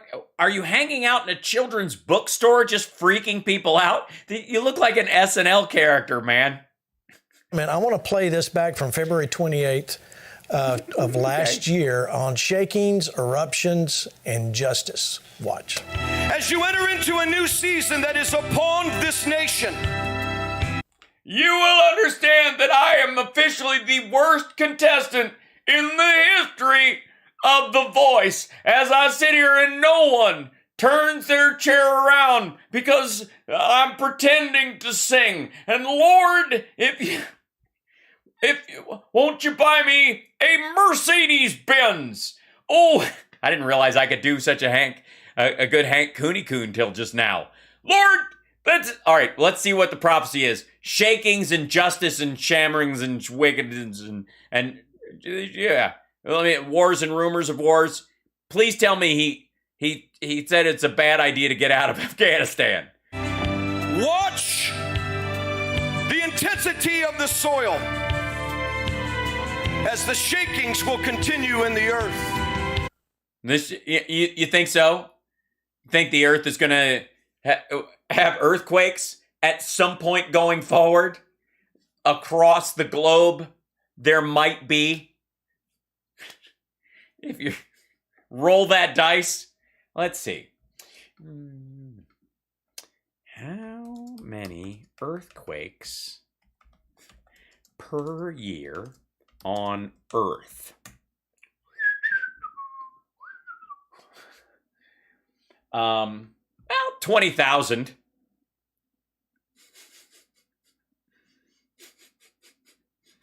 Approximately 55 a day.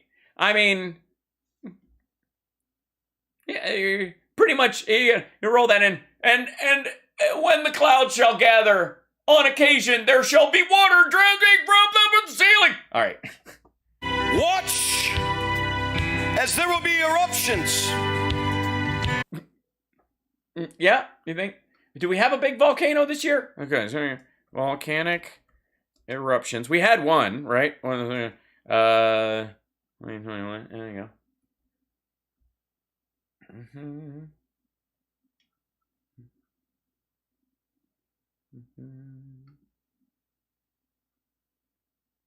Let's see. Let's start with, yeah, there's a few of them. Here's Tall, Piton de la Fournaise. That's probably the one he's talking about. What? Piton de la Fournaise! As the Lord's butthole opens up on the earth, and also the great Sitkin will rise forth if we do not chuck enough virgins into these things. Fukatuko Okabunobana. Look at the mess it's making out in a place where nobody. Kilauea.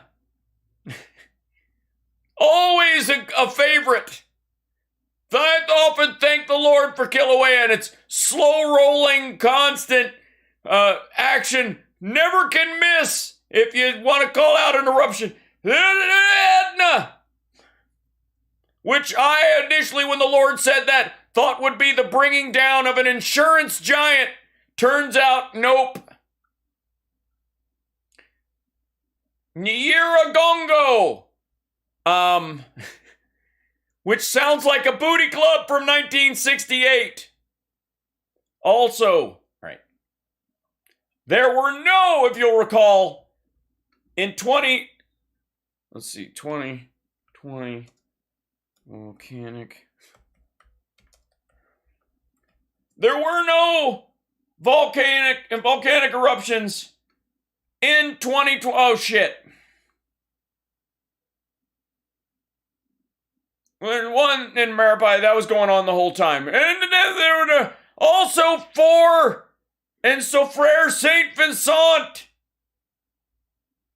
Tingger, Caldera in Indonesia. There was one there. 3 of them in Cleveland. What? Wait a minute, what? Get the fuck out of here.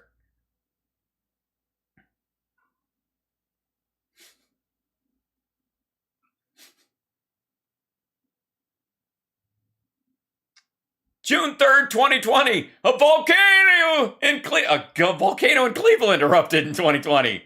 Holy shit. That's how busy we were with COVID. How did I miss a Cleveland? All right. Cleveland, of all places. It's speckly, but still. Lord, don't you know? That will mark disruptions. Great! Oh, this was good. Hold on, back up. They'll mark disruptions in what, air travel? That will mark disruptions. Great interruptions of my hand. Yes. Of what? And I will do it for the children. Oh, I see. All right. So he's speaking as God and for God at the same time. It kind of vacillates in and out. So this is God talking through Hank Cooney-Coon right now. Great interruptions. I had no idea that God's voice sounds like Kevin McDonald from The Kids in the Hall taking a giant shit. Those who've been massacred in the wombs, those who walk upon the earth at this time, that they will not have to live in socialism in the United States. Woo! And he how did volcanic eruptions didn't get any round of applause, but no socialism. Yes, by the way, I agree, because we don't have socialism in the United States. The United States isn't. Joe Biden's not a socialist. This isn't about socialism. It never has been. That's your own thing. I guarantee that armies of Yetis will not take over malls all across America. The Lord has said so. Really? You sure? But I also give it to the children who have... I don't know if you'd want to admit that as a pastor. Might get you in some deep shit. Traffic it. Yes. We will no longer have unicorns in God's America. There will be much that will be exposed. While you're giving it to the children? Dude. Much that I'm giving to... While I'm giving it to the children, there will be much that is exposed. So saith Jeffrey Toobin. What coming the hell? Seasons that are upon you. Oh boy. All right, so much will be exposed in the coming seasons when he's giving it to the children. You're creeping me out, Hank. Honest to God, I feel like... Shit.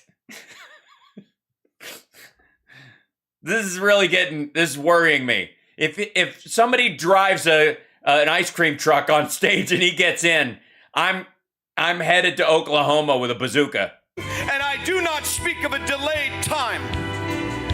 Watch. The Romans got a God for everything. The only thing they haven't got a God for is premature ejaculation. But I hear it's coming quickly. Who, what, where, when, and how. And how, yeah.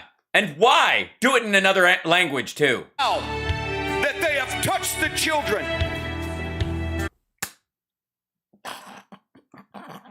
No. What is happening? Please don't let this...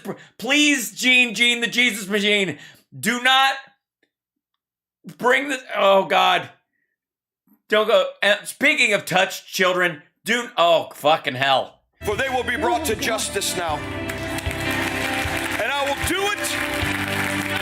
For you're entering into the season not only of a change of seasons, but you are entering in. How do you enter into a season of a change of seasons? Jesus. Dude, come on. Come on. It not only are you reaching the heights of the highest, where you look down upon the bottom of the earth and up from hell towards the top of the bottom, or the bottom of the top. When you get to the top, you go back to the top of the slide, and okay. To the season of great change, and I speak it. God says, even in your politics too. Even in your politics. Even in your politics too? Really? Changes in politics? Really? You mean in a year where we got a new president? You're saying there'd be changes in political? Oh, God damn. What do you just... first of all, is this just bunting? This is their revisit. Huh? Remember what you said? Huh? Pastor Hank, something I didn't catch when I heard that or saw that the first time was the comment. Was the number of time you talk about coming and children and doing it for the kids and exposing yourself. It was weird. I gotta say, the first time I watched that, second time I watched it, it really stood out. I don't know what it was. But something, I was like, oh, shit. The piece about the children was in it. Now, this is almost a year ago, and so many times we listen to a prophet and a prophecy, and if it doesn't happen in the next week or two, we think it must not have been accurate. Yet here we are almost a year later, and we're beginning to see the truth about what's happening with the children's that are all over the Yes, with the children's that are happening all over the what? World, and the trafficking and everything else that's going on. I want to just say this. Some people are still calling out the prophets and certain prophecies that may not have come to pass. But I want to challenge those. Not me. No, Hank, don't. I'm not going to pull your finger because you don't need a prophet, need to be a prophet to know what's going to happen if you give that fucking thing a tug. I'm just saying. But I will say, really? People are giving you a hard time, are they, Hank? Because of the months and months and months of you telling them that Trump was going to win the election and then he was going to be reinstated even after he lost it, and then they were going to God was going to make it right, and then any fucking day now there was going to be a reversal and the Supreme Court was going to put him back in. You were like, it was like you were, instead of getting your prophecies from God, you were getting them from Mike Pillow's personal assistant. Yeah, and Diamond and Silk, right. You that are challenging the prophets and their words. What are you hearing from God? Put a "Thus saith the Lord" on it. Put your hand on a Bible, look at the camera, go on record and say, "Thus saith the Lord." If you're calling. All right. Well, I would, there's a problem there. I would never presume to speak on behalf of the fucking Lord, you dipshit. Thus saith the Lord. What the fuck? No. I can tell you what I think's going to happen, and some of it may be based on information, my own personal intelligence, and some sense of intuition, which you might read as the Holy Spirit, saying, you know what, here's a little tip. But I would never presume that's what it was, and I would never be such an asshole as to share it with people under that premise. Fucking hell. The prophets, what are you hearing? What are you willing to go on record about? Yeah, Mr. Prophet. Okay, you think prophesying so easy? Why don't you give it a shot? Fucking hell, oh my God. Is this the worst fallback from a prophet you've ever heard? So let's go back to this prophecy. I sense some of you that are watching tonight, you are listening to some of the things that are going on here. And yeah, a lot of us are watching this and going, not literally. And you're moving into fear. You're moving into a sense of, some of you, a sense of outrage. And that's good. Why would we be outraged at the stacking pile of bullshit you are shoveling all the fucking time? What the hell? Does anybody actually believe any of these dickheads? Well, hang on there a moment. You give me a second, because I'm a big fan of Hank Coon, man. Come on, listen here and understand. This is the truth, buddy. I watch him every week. Sometimes I will, ever since my truck broke down, sometimes I'll hop on our biggest dog and ride him up to Oklahoma and see this feller live. I've been sitting there in the audience about a dozen or so times, and I'm like, all right, give it to me. Tell us, do the big hand gesture where it looks like you're attacking Dolly Parton at a Christmas party. And then tell me what the Lord is telling you about what the Lord is telling me about what the Lord's telling you. And then when it doesn't work out, tell me why the Lord doesn't want it to work out. That's the greatest thing about him. I don't know if you ever watched, he's the best. Tell us what's up, Hank. The outrage, but here's the thing. You got to look at what God is saying so that you come to a place of faith. Yes, never be afraid to look at sounds coming out of somebody's mouth. And not just faith, but action. And God said in those... Right, that's true. Yeah, don't just look at what hasn't happened. Look at why you think it should have happened when it never was going to happen. I agree. Tell them, Hank. These three things, Pastor Gene, that I think was very interesting. By the way, Hank, a lot of people say we look alike when you're not wearing makeup. We look very similar when you're with your dentures out and about that kind of stuff. I mean, you're a little more jowly. Talked about the children in 3 specific things. Number 1, he talked about that there would be. Check your notes. You don't want to just quote God at random with your eyes closed, looking up at the ceiling, holding a microphone. That's a bad look. What you want to do is, God met with you. He sat there. He finished his chocolate milk, and he told you what the fuck was up, and you took notes. Like Holden Ford in Mindhunter. What was that again? Hey, that. What about your mom? That kind of shit. God defending the children regarding abortion. Second, socialism. They would not have to live in socialism. What are we seeing? We're seeing mandates in Marxism and communism. Mandates and Wait, they're mandating Marxism and communism? Oh my God, am I late? Was I supposed to report to a fucking mask factory to make, each according to his needs, MAGA masks for my fellow Americans? I mean, I appreciate you going, Marxism, socialism, check, fucking check. I mean, they sent 3 checks. That's socialism. It's got to be, right? That's what I heard. Anytime the government sends you money and you can spend it however you want on what you see fit, that's socialism. We're also seeing sex trafficking. And here's what's... Oh, are we now? I got to get back up to Oklahoma. Where you been vacationing, man? Also, the children's books, still a weird look. Amazing. In December, there was 3 major news headlines that came out that there were more earthquakes within a 24-hour period that had been ever in the history of the United States on record. Really? That's amazing. In a 3-day period. And still none of us fucking know. That is so weird, man. There were more eruptions this year than in any other time. Oh, you don't have to tell me.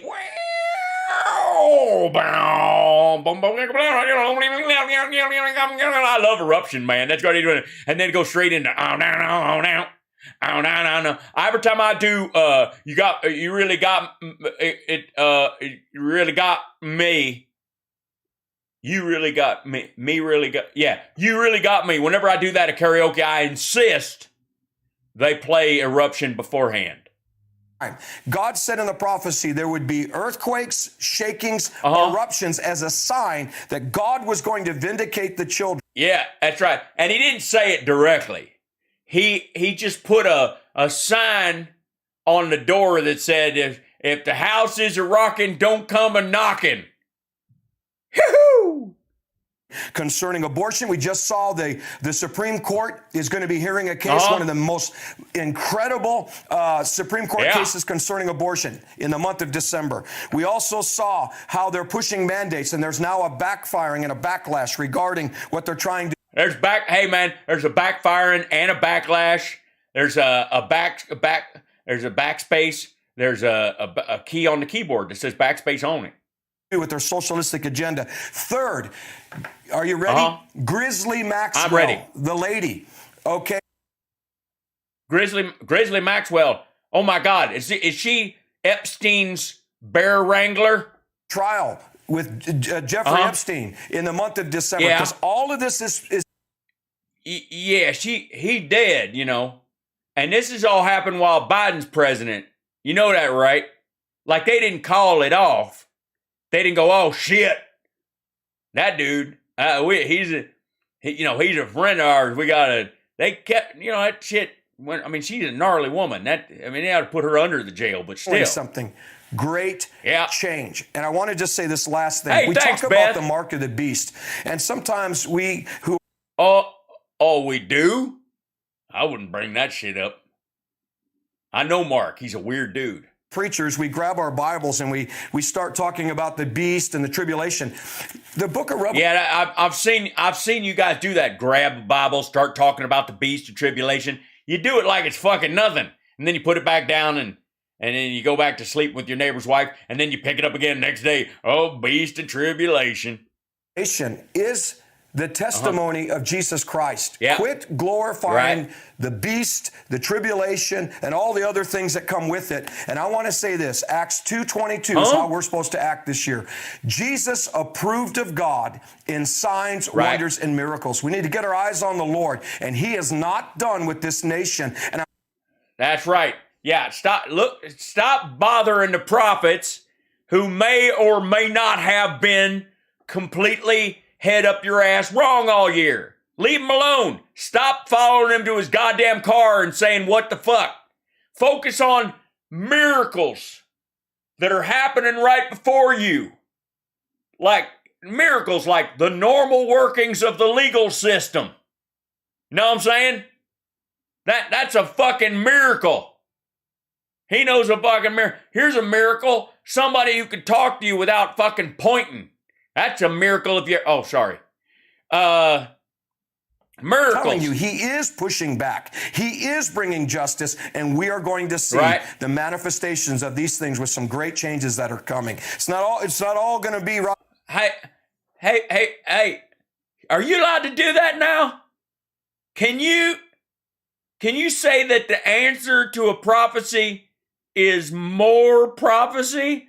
Oh, man, that's sweet work if you get it. What a brilliant plan. I prophesy that whatever I say this year, I will continue to prophesy. And it's the Lord said, punt on first down. The Lord spoke to me, and he said, don't be afraid to punt on first down.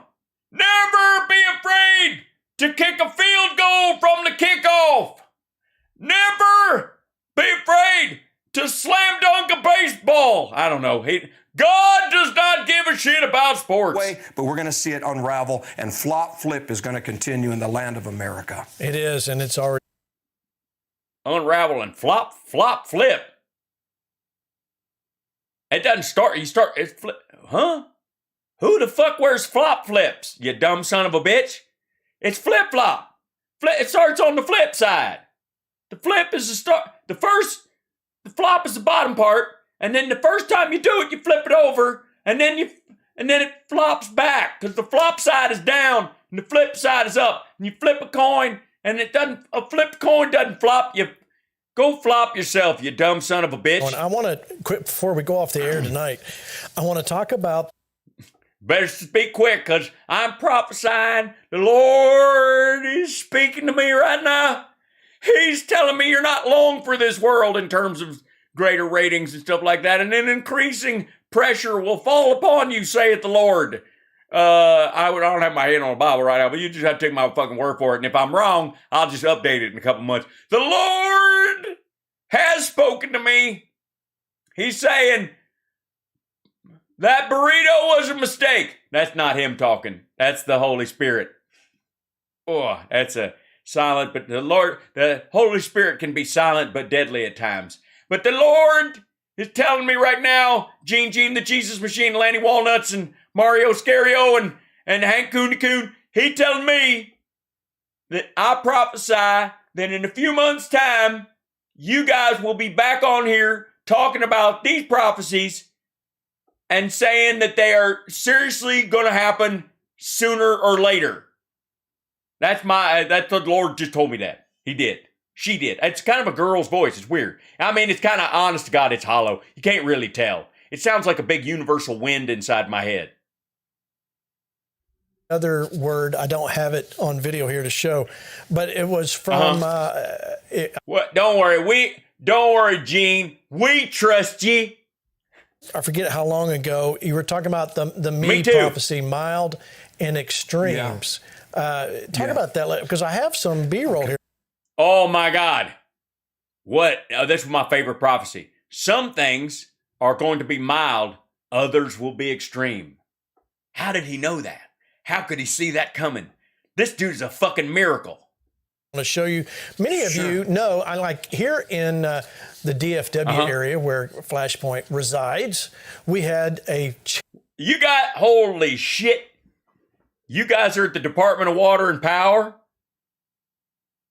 I'm sorry, the Department of Food and Water, Department of Farts and Water. 81-degree Christmas Day, which was extremely mild, even for Texas. But it's quickly followed. Extremely mild. Oh, Lord's prophesying the weather again. Well, at least it's something you can count on as well. By the extreme. Pack a sweater. Just a couple days ago. Don't forget, the Lord said pack a sweater and wear a tank top.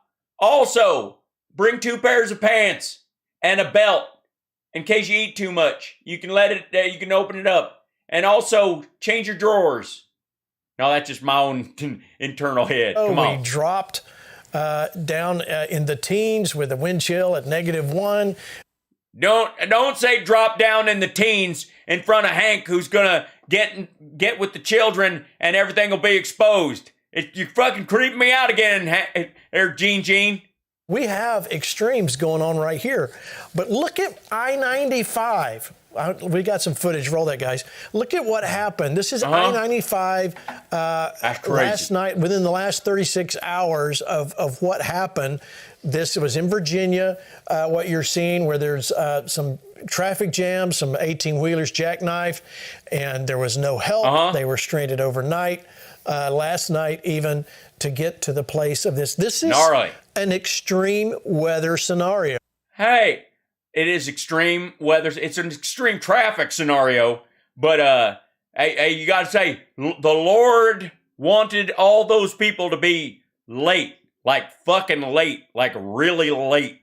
Now they're trying to blame Glenn Young. Does Hank use Venmo? I don't know, but I sure the fuck do. Please contribute to my dental plan. Use Venmo right now. Point your phone right at this thing and donate if you like me on the show. Did that work? I hope so. Okay.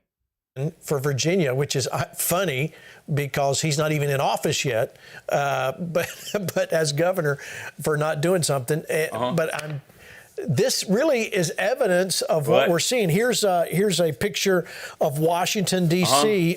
You can see the White House across Lafayette Square. This is number 12, guys.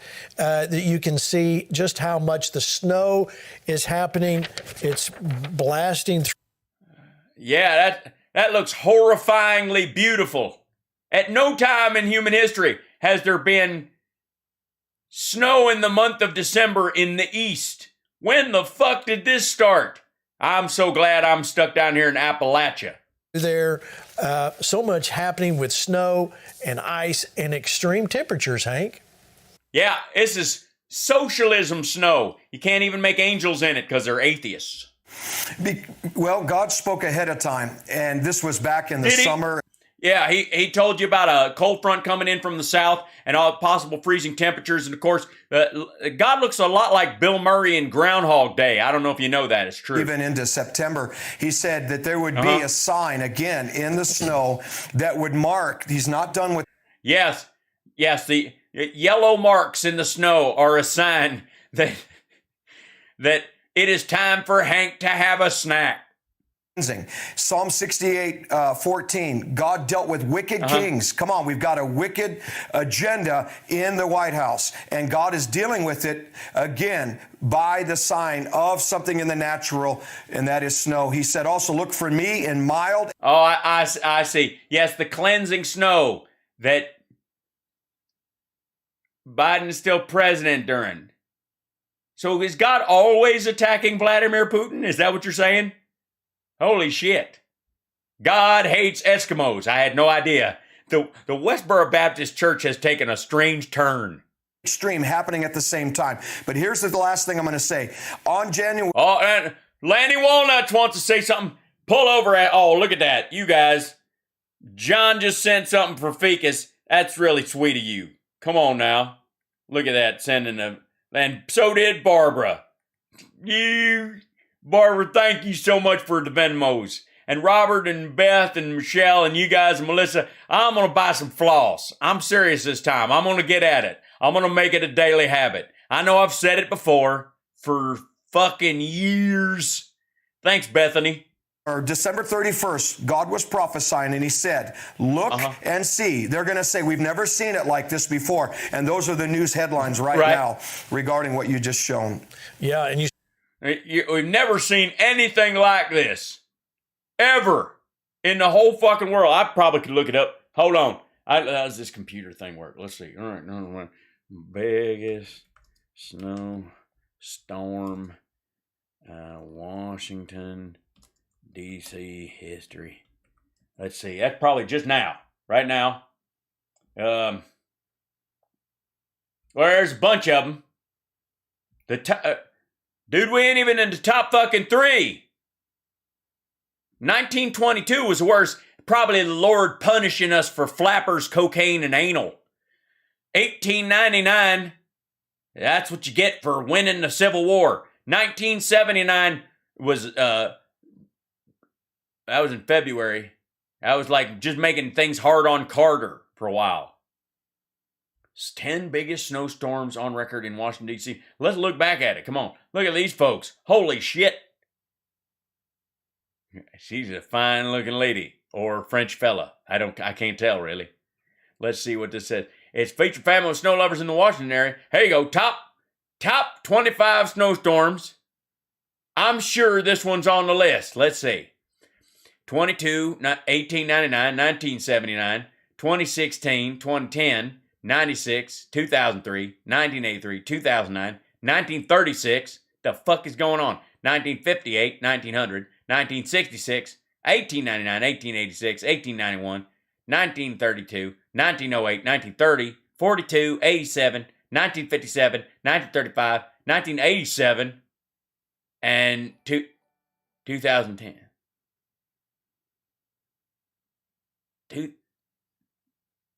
Dude, I mean, I understand people like saying, I never even seen anything like this before, because they probably wasn't born in 1900, so that they were like 22 years old when this one happened. Maybe they weren't alive in 1970. Hank hangs out with a lot of young people. Even in 2016, motherfucker, it was 2 days of this shit. I ain't never seen anything like this, mainly because I don't bother to look. Oh, there was President Biden trying to be president, but he was walking down the steps.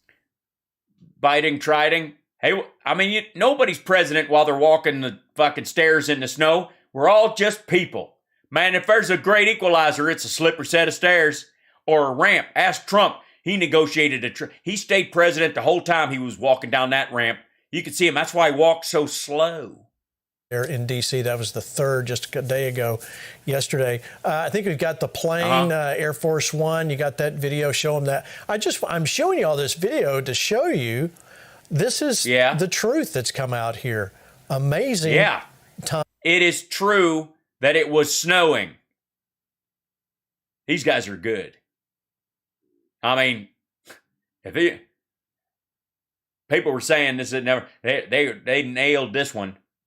When they're talking about the weather after it happened, like they know it happened before, like it was 10 days before, and then they replay this video, and they didn't have, come on. We're living in. We need to listen to the prophets. All right, let's real quickly. I've got and by prophets, he means the Weather Channel. Minute left. I'll let you go first, 1 Mario. minute. Wrap this up real quick. Mario, wrap it up, Mario Scario. Why you're hanging out in San Francisco, we don't fucking know. It's a powerful time to win souls, and I'm excited to be here now. Dude, dude, all due respect, you sound like Satan right now. What the fuck is this? Crossroads? What are you gonna do, whip out a guitar or bring Steve Vai along to help you win some souls? The fuck?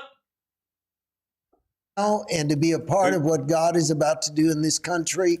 And I'm thankful to God for the opportunity to tell the Flashpoint audience, get ready for an outpouring of the Holy Spirit. Amen. Land. Ew, I hope that outpouring of the Holy Spirit doesn't come when Hank is getting into the youth and telling them what's coming. That's some nasty shit, man. I'm sorry, Lanny Walnuts, we did not get to hear from you today. We're all very depressed. We're all very sad about it. I mean, you look upset. We're all upset. Look at your face. Look at his fucking face. Look at Lanny Walnuts over there. You look like fucking... He look like... Talk about a winter storm. He looks like Jack Torrance stuck in the fucking hedge maze. Shit. All right, let's get back to business. Tucker, Carlson and I. Tucker has to increasingly ask questions to explain away his brow furrow. Why is this happening? Ah! Why is this happening? Ah! I don't think anybody will be surprised if Tucker is confused. Good evening and welcome to Tucker Carlson. Hi, Tucker. First of all, so I see you decide to go with towel dry, and you woke up from your nap and didn't get a chance to fluff the other side of your head. Did they just wake you up on your couch? I mean, I understand the makeup and hair people hate you. Why wouldn't they? But you're a little uneven here, man. One of the weirdest features of modern life has got to be how we've all been trained to ignore the things that really matter. You might have... Yes. Did you ever notice? I have a lot of coat hangers, but I usually don't put coats on them. Mostly it's shirts. Sometimes I find that if I put pants on them, it puts a crease in the center. So they have these special hangers that are for pants. But you don't call them pants hangers, you just call them hangers. I guess anything that isn't a coat hanger is just a hanger. Why are coats so important? Just to pick one among so many examples, why hundreds of thousands of your fellow Americans seem to be living in squalor on the sidewalk. How'd that happen? These are the so-called homeless. Drugs have destroyed their lives. So where'd those drugs come from? Well, I'm glad we're not painting with a broad brush. They're not. It has nothing to do with mentally ill people dumped out onto the street post the Reagan era because we don't have the institutional support to protect them. It's not that. Because that would be socialism, apparently, so we can't have that. Even though it's just taxpayers deciding there needs to be an institution to provide for folks. No, it's about as socialist as prisons are, technically. Exactly. And why is no one asking? And speaking of chemicals... And speaking of chemicals, what the fuck are you talking about? It's time to notice the things... No, it's time to apparently breeze past the things that matter. Is this a segment where Tucker's like, these are the thoughts I have in traffic. And then as soon as the light changes, I don't think about it anymore. In America seem very different from what they used to be. Anyone over 40 knows this. The changes are dramatic. You can't help but notice. Could those changes... Oh, yeah. Yeah, those whole fucking cell phone thing. Why didn't we stop that in its tracks? Have something to do with the unprecedented drop in testosterone levels that scientists have measured. Look, what's wrong with your penis is your problem, Tucker. And some of us who at no point have done TRT and don't necessarily have plans to do it anytime soon don't really have a problem building muscle mass because we exercise and eat well. Tucker, if your penis doesn't work, keep it to yourself. And by the way, if that's happening, why is it happening? And so on. There's so many questions like this. But we really... Obesity. That's why testosterone's gone down in the United States. That's the statistical reason why it's happening. There's not some, giant pile of soy boys, none of that stuff. It affects your sperm count, it affects your testosterone levels. Being obese increases the amount of estrogen your body produces. That's why men get man boobs. It lowers their testosterone. It's not the other way around. About any of them. Instead, we're told repeatedly to avert our gaze from the obvious and turn instead to CNN's latest fixation, whether it's a Chinese flu virus or George Floyd or some forgettable border dispute in eastern Ukraine. Jesus Christ. What? Some Chinese flu virus is supposed... COVID's a distraction. As is the death of George Floyd, as is the Russian buildup on the border of Ukraine. These are just This is just stuff to get your eye off the ball. And by ball, I mean balls. And by balls, I mean Tucker's empty ones. These are the issues they tell us we must care about. But they're wrong. They're wrong. They're wrong. COVID's not something we should even consider thinking about. Who cares about George Floyd? Why would we give a shit if Russia gets Ukraine and controls all the oil and gas in Europe and uses their gangster kleptocracy to destroy democracy? These are not the most important issues. They're just news stories. No. The only remarkable thing about them is our willingness to believe they're more important than, say, Americans living outdoors on the sidewalk, or whether or not our own. Well, no, we don't choose between the two. We have homeless initiatives, charities, cities are doing different things. Most of what you're pointing to is on the West Coast because that's where the homeless survive. And if you're saying drugs have destroyed their lives, then what would be the purpose then? How would you solve it, for one? And why would you be against, say, drug treatment for folks? Children get married. There's something a little scary about watching this happen. It's like an entire population transfixed by issues that ultimately don't really matter. How's that going to work out? Well, over time, probably not very well. I don't know. And no, it's going to be terrible. While you guys are focused on a pandemic and all that kind of stuff, and you're not really dealing with homelessness, even though it's been a key factor in mayoral and city races across the entire country, and there's all kinds of programs, and cities and states are handling it in different ways. Reality always reasserts itself. Twitter can ban all the thought criminals it wants, but Yeah, but Twitter can do that all at once, but Tucker's penis is still not going to work. And Twitter is not in charge of the future. Nature is in charge of the future. If you I didn't realize that. Okay, that's good. Since when did nature get in charge of the future? And by the way, I don't want to disagree with you entirely, but I kind of have to, because if nature was in charge of the future, it wouldn't let us build roofs to avoid the rain.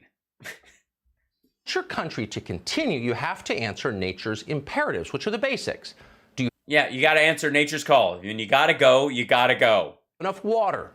Do you have a reliable food supply? Can you defend yourself from invaders? What are you using for energy? How are you producing things and keeping warm? Those are the essential questions that any civilization. Yeah, hence the infrastructure bill, the rescue package, Build Back Better, and the Biden's institution of stricter moves on the farm bill and improvements of bankruptcy protections for farmers. Dude, we're getting 5 new chip factories in the United States in the next 2 years. What? Who the fuck thinks we don't consider these things? Must ask. Those and one other. How many people do you want living in your country?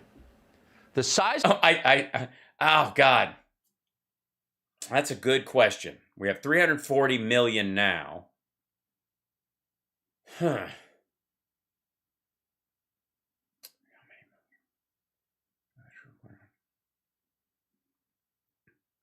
Obviously, there's a lot of rural areas with a lot of resources up north, Wyoming, the Dakotas. You could build some big cities up there and there'd be plenty of natural resources. You wouldn't even have to move or alter much. I'd say we could top out at around 500 million people and still do okay. Is that a good number? Population matters very much. The size determines a nation's character. It often determines its fate. Yet we don't talk much. We don't talk much about how many people we have here. About the size of our population. We probably should. The United States is growing faster than most Americans understand. If you were born in 1969, as some of us were, you arrived in a country with a little over 200 million people in it.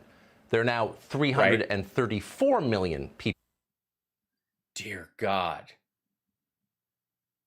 I'm starting to think beating all these infectious diseases and coming up with cancer treatments and largely solving the problem of infant mortality was a mistake. Thanks, Tucker. Before we had natural means that would stop this kind of thing. You know, like starvation. In it. That's an awful lot of new people in an awfully short time. How many people is that exactly? Well, it's nearly twice the population of the entire western United States. That's 13 states, including California. That is yeah, but it's also including a bunch of states with no one in them. And incredibly rapid demographic growth. And it's accelerating. Immigration is now at the highest level ever recorded in American history. So is the number. And it's still not topping out the number of people. Oh, good God. Foreign-born already living here. Over just the last year, roughly 2 million people from the third world came across our borders illegally. All of them arrived with the blessing of the White House. No, they didn't, and they got turned back. And a lot of them are repeat offenders. We know this. We've covered this dozens of times. Not even close to true. 3 million people have not crossed the border and stayed in the United States, forever changing the demographic. We have not gone from 11 million undocumented people in this country to 14 million in a year. We haven't. It's just goofy. House. It makes you wonder what sort of economy Joe Biden imagines we're going to have going forward. I don't know. Let's see how Joe Biden's economy is doing right now. Let's see. What's the let's see. What kind of economy the Biden administration is hoping to what kind of, if the, obviously what the terribleness, this is 807,000 blowing past the 400,000. It's like, how many people, even with these folks quitting their jobs because one job will now sustain a household, God for fucking bid.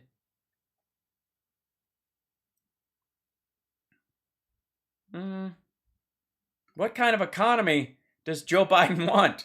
One with full employment? Manufacturing is in steep decline. Automation is replacing many of the low-skilled jobs that still remain. So manufacturing is in steep decline. And this is just this year? Is that what we're... Because, obviously, it wasn't in steep decline under Trump, of course. He was the savior of the right wing. This is Trump's hero. Tucker's hero. Let's see. U.S. manufacturing. Let's just see. Index. There's got to be something about this.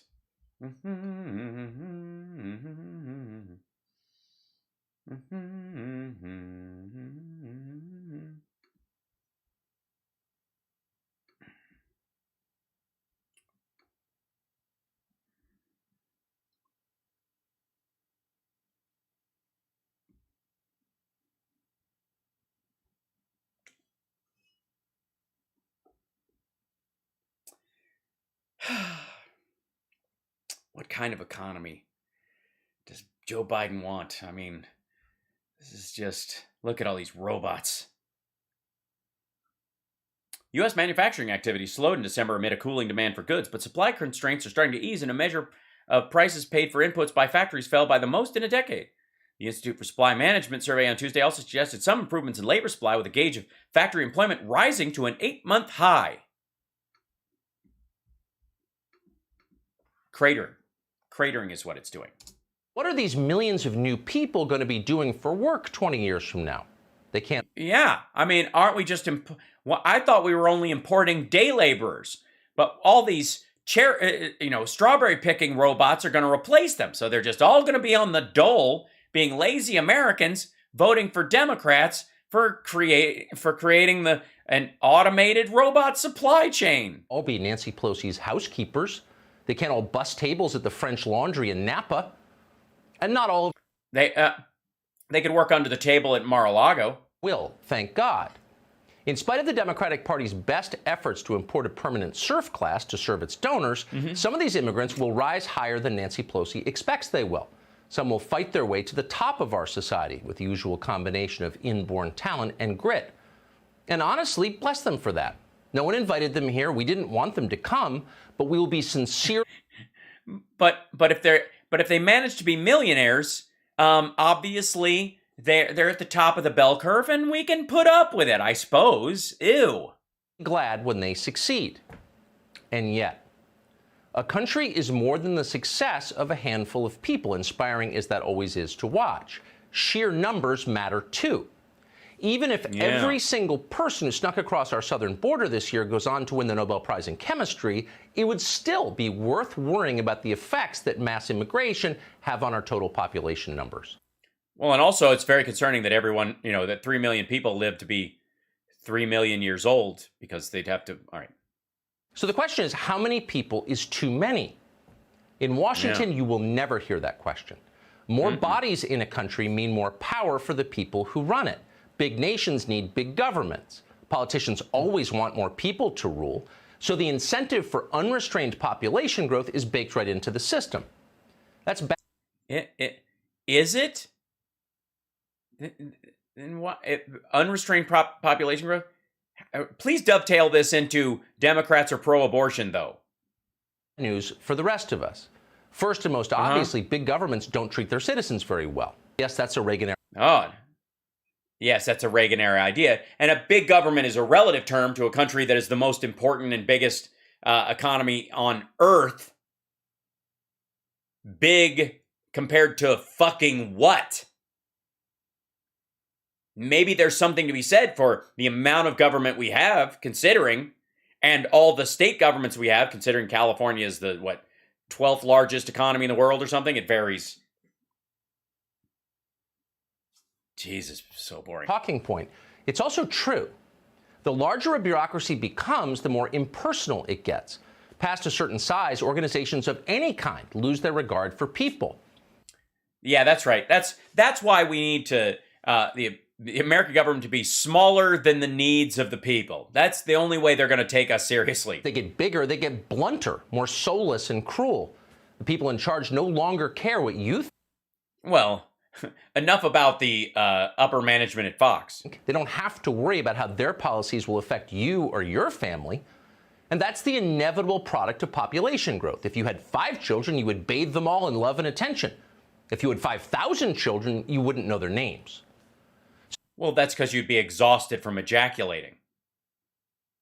And if you're a woman, you'd be completely, you'd look like a balloon after a birthday party. In case you're wondering why our leaders no longer seem especially interested in...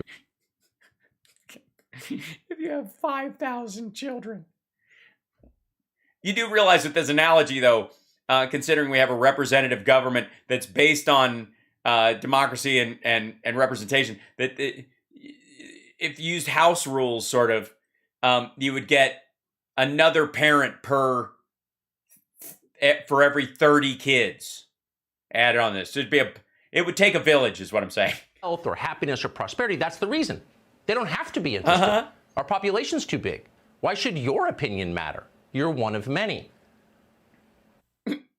Well, because it's the nature of the country that they run for us. It's a representative democracy. It's not authoritarian. You do have individual freedoms that are stated. That's why we have a constitution.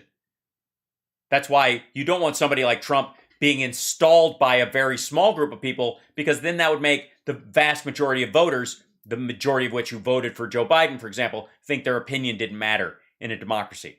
Previous generations of Americans didn't live in a country like this, and they would be stunned. That's true. But they also died of dysentery more often. By the attitudes that are so common now, attitudes we take for granted. Arresting people for walking through the U.S. Capitol building? How is that a crime, 19th century America?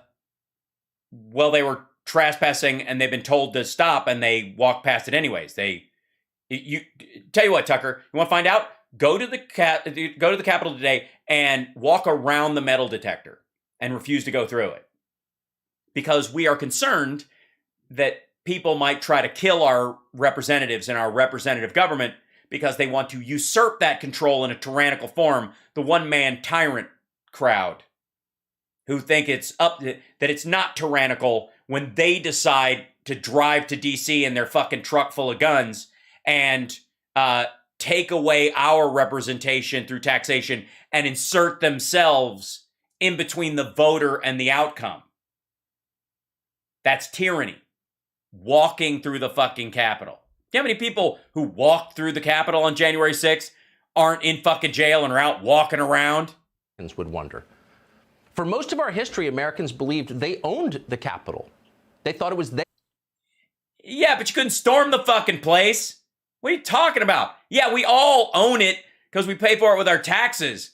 But that we don't get to fucking, oh, this is mine. This is mine. Let me take it. What's that on your desk? I'm a taxpayer. This is mine. You don't own it like that, fucko.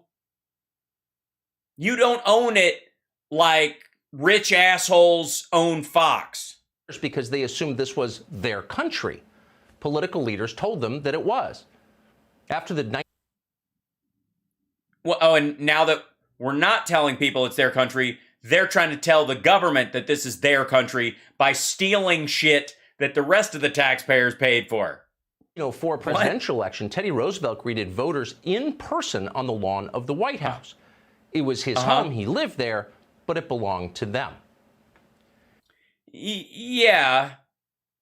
But then international travel, terrorism, lunatics, Timothy McVeigh, shit like that tends to make people a little tepid about the handshake crowd. That's why they organize events now.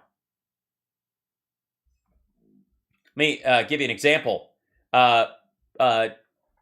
He would consider Trump a man of the people. Didn't ride around in a convertible in Dallas, did he? Attitudes like that are long gone. They're the victim of population growth. The Athenians. I see. It's population growth. It's not dangerous asshole growth. Invented democratic government, but at its peak, Athens only had about 8,000 voters. So past a certain scale, democracy can't function very well. What the fuck?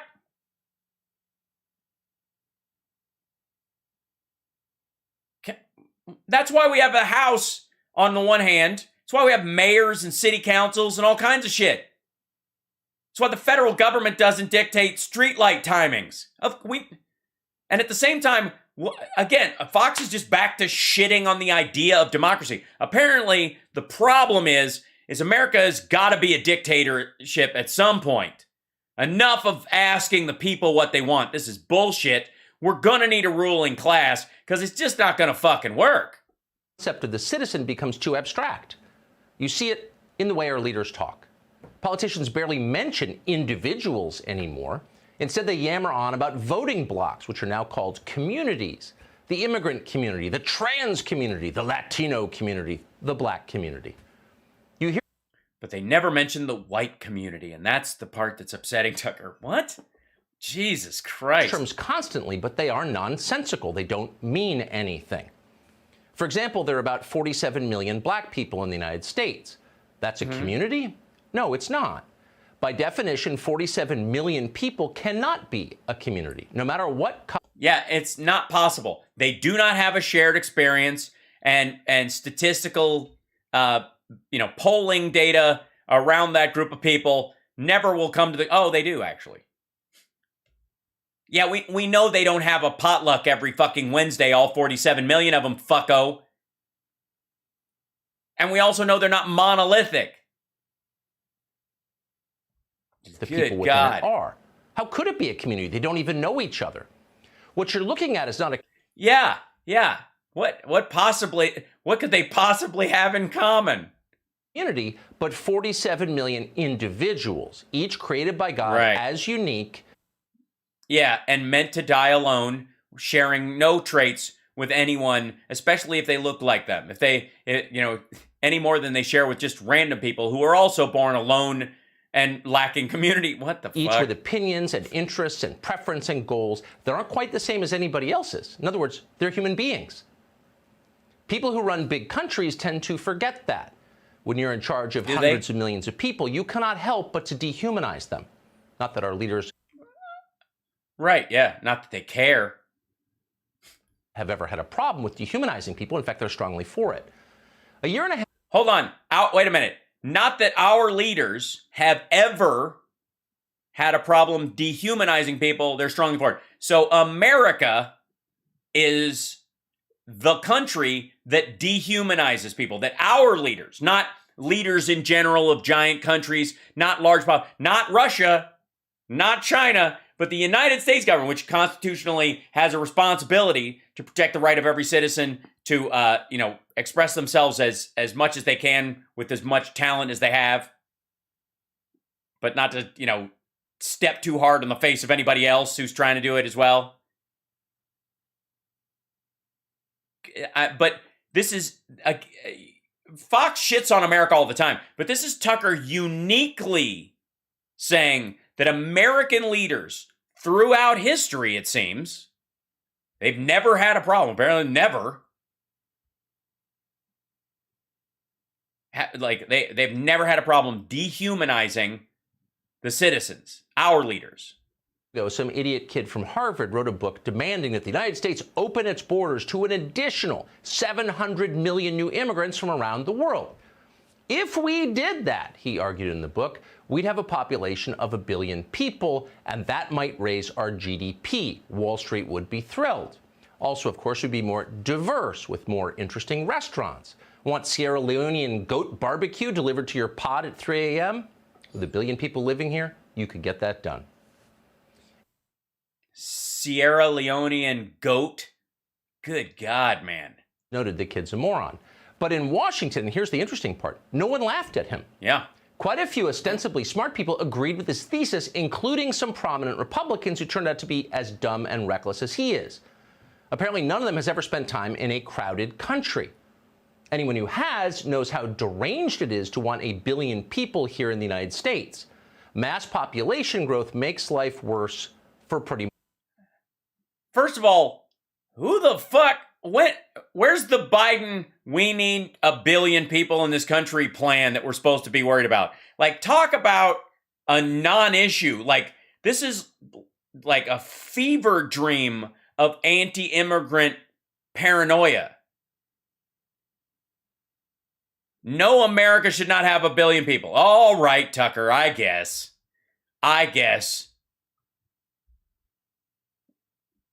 Everybody. That's the main problem with crowded countries. They're hard to live in. They're loud Are they? And dirty and chaotic. Yeah, and there's barely any Canadians. No privacy. There is no open space. There are never enough resources to go around. So yeah, you have to shit in a trough and learn a foreign language. It's terrible. He wakes up in a flop sweat worrying about this. Culture tends to become hyper-competitive and clannish. Crowding is bad for people. Oh, is that supposed to be one of the upsides for you? It's anti-human. In a famous series of experiments in the late 1940s, a researcher called John Calhoun forced a group of Norway rats to live in highly overcrowded pens. And almost immediately, the rats changed. They became aggressive. Then they became psychotic. Ultimately, they died. People aren't so different from that. Well, yes, if they're forced into a camp and they have no way to exit, were the Norway rats avail the possibility of creating a suburb? We need room. That's why our ancestors came to America in the first place, because there was room here. Yeah, they didn't leave the UK because it was fucking crowded. Understands this? Rich people understand this.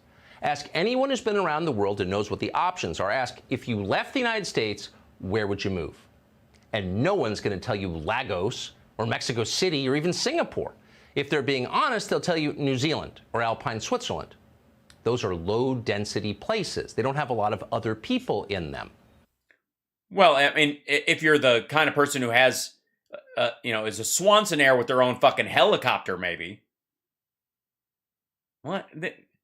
If you ask my NIMBY best friend assholes who hate people and think of the rest of the humans they interact with as accidental trash, of course. Billionaires buy huge boats. Same reason. The ocean isn't crowded. Is that why? It's not a status symbol? That's where they go out to go on the boat to... thank God. Like, I can't walk out on the street of fucking where the Walton family in the Walmart. It's super crowded where they are. There's no one else there. Uncrowded is good. Yellowstone is beautiful because it's empty. So you just fucking hate people, I guess. Ireland, baby, Ireland, yeah. You don't have to be rich to understand this. It's all pretty obvious. Really, only in a moment like this one, when the people with the loudest megaphones speak exclusively in lies, would we need to be reminded of it. Bigger is not always better. In fact, most of the time... Big soulless companies are making America ugly. You mean Apple? I mean, it's a $3 trillion... fucking hell, what is happening? What is it? Are we supposed to give a shit about this message? What is this? Worse. Have you driven around your country recently? You may have noticed there are fewer and fewer beautiful things in America. You're not imagining... What? What are you talking about? There are fewer and fewer beautiful things.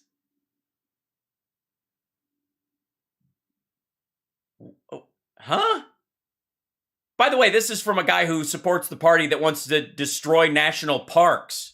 Nah, it's real. Dollar stores are everywhere. The question... Oh my God, the dollar store blight. Why is this happening? Well, the people in charge have no taste. That's part... Yeah, that's the problem. You go to see Mount Rushmore and there's this big dollar store blocking the fucking thing. They acquire, but they can't discern. For some reason, we put private equity firms in charge of the nation's aesthetics. Accountants are doing our exterior design. That's a terrible idea, obviously. But it's not the core problem. The core problem is that bigness is inherently ugly. There's never been... I agree. You should... Please tell me he's announcing his resignation to join OAN. Fox has gotten too big. News Corp. Too giant. No one respects anyone. No, it's too big an organization. He's going to start a zine in his garage. It's the only way to humanize the news. A beautiful skyscraper. Every single one of them is an atrocity. The fact that people still pretend otherwise tells you how conditioned we have become to disregard our own nature and our own natural longings. What the fuck? Who's like, oh my God, these strip malls are just beautiful. No, but 7-Eleven, ever since they came in, I mean, just like, I could just stare in autumn. It's like a fucking sunset. Like, that's not why you're there, dum-dum. Would you rather wake up in a $30 million condo on the top floor of an office tower? Or in a log cabin in a pine forest, wood stove glowing as the snow falls? That's rhetorical. I'm actually going to go with the top floor condo. Because there's lots of other people, and I actually like and respect people. I enjoy interacting with them. I like lots of personality in my life, lots of interesting stories. I genuinely like humans. I don't view them as individual sheets of toilet paper blocking my view. Obviously, no sane person would choose the condo. And yet we're told the condo is better. That's why it costs more, because the building is bigger. That's not why. It's proximity to other people. It's having businesses, making enough money that one day you might retire to the cottage without living out there and having to fend off bears as a broke motherfucker. What? What is this? What is his argument here? Anything big sucks. America's gotten too big for its britches. It's got to come down. American cities, New York, Chicago, LA, Miami, Seattle, too big for their britches. They got to be burned to the ground. We all need to go back to living in the Old West style because there's a new sheriff in town. But how exactly is its scale an advantage? How is that appealing? Well, it's not. In fact, yeah, it is. It's proximity to a lot of other people. So you have more relationship and business opportunities, more interaction with your fellow humans. You can start businesses and that kind of stuff way easier than running your own little, Ruby Ridge gun sawing, business out in the middle of fucking nowhere, dum-dum. I mean, this is how a trust fund baby thinks of the world. Why would I want to buy a condo? Why would I want to buy that? Scale is the problem. Massive size is a threat, no matter what it is, always. No, it isn't. What the fuck are you talking about? I mean, is he just straight up Thanosing at this point? Is this an argument for depopulating the Earth? The United States needs about 30 million people. That's it. And then a bunch of robots and the occasional stranger that is forced because of your economic status to give you a hand job. I mean, what? In our bones, we understand this. Anything huge is inherently terrifying to us. Children run. I see. This is about penis size again. Your testosterone's a problem, and you're trying to. It's size is a problem. Size does matter, and that smaller is better. That's the case I'm trying to make. I feel like we're all on the world's shittiest first date with Tucker Carlson. Micro penises are actually better. Hitler was a very powerful man. He had an innie. It's an upside. From big things. If there's an upside to the last 2 years of the COVID insanity, and there may be, it's that many Americans seem to be remembering what they long for. Look where they're moving. Almost always it's to someplace smaller. LA to Austin, New York to Burlington, Seattle to Boise, Chicago to Naples. So it's the reverse of any other internal. That's because there's a shit ton of people in all these big cities and fewer people there. So if 20 people move from a place that has 1,000 to a place that has 40, it's a bigger deal to the place they're moving to than the place they moved out of. The place they moved out of, people were like, did they leave? I didn't even know they were still here. Migration we've ever seen. Americans are moving from the cities to the farms, or at least to the outer suburbs. They want more nature. That's because they were working from home, and they're realizing they can do their jobs from home. A bunch of them are going to be wrong, and a bunch of new businesses especially are going to entail moving back closer together. Big cities will find new vigor in a lot of these things, but who gives a shit? What is this? More human contact, more trees, more quiet. More trees, more quiet. Quiet human contact. The kind of human contact you can call the police on and go, shut the fuck up! I'm trying to enjoy my farm! I didn't move out here to be around people! And it's hard to believe they'll ever stop wanting these things. Because they're natural. They're the things we all want. At some point down... Yes, cities are unnatural. Governments that band together more than 85 people is a good luck. You can imagine young people setting out for the all but abandoned interior of our continent. Some of them may figure out that a depopulated Finnish settler town on the banks of Lake Superior... Oh, man, that was a Freudian slip. Man, like, it... I mean, he's been dog whistling around it the entire time, but he just couldn't get through this segment without saying depopulation. Maybe a better place to live and raise children than some sterile commuter parking lot 20 miles from a crumbling metroplex. They could figure that out. People aren't that stupid. They've just been misled. I see. How stupid are they? Economic forces are going to drive this, by the way, as they always do. For decades, our leaders have ignored the essentials, our food, our energy, our water, in favor of boutique. Oh, they've ignored food, water. I see. So we don't have the EPA and the FDA, and also that's them ignoring it. Biden's infrastructure bill removing lead pipes, for example, that's ignoring it. Sense that improves nobody's life. Pregnant flight suits, ladies and gentlemen. These people are ridiculous, and we're about to see. Maybe it's your fixations that are ridiculous. Didn't you start this off with it? We're paying attention to all the wrong things.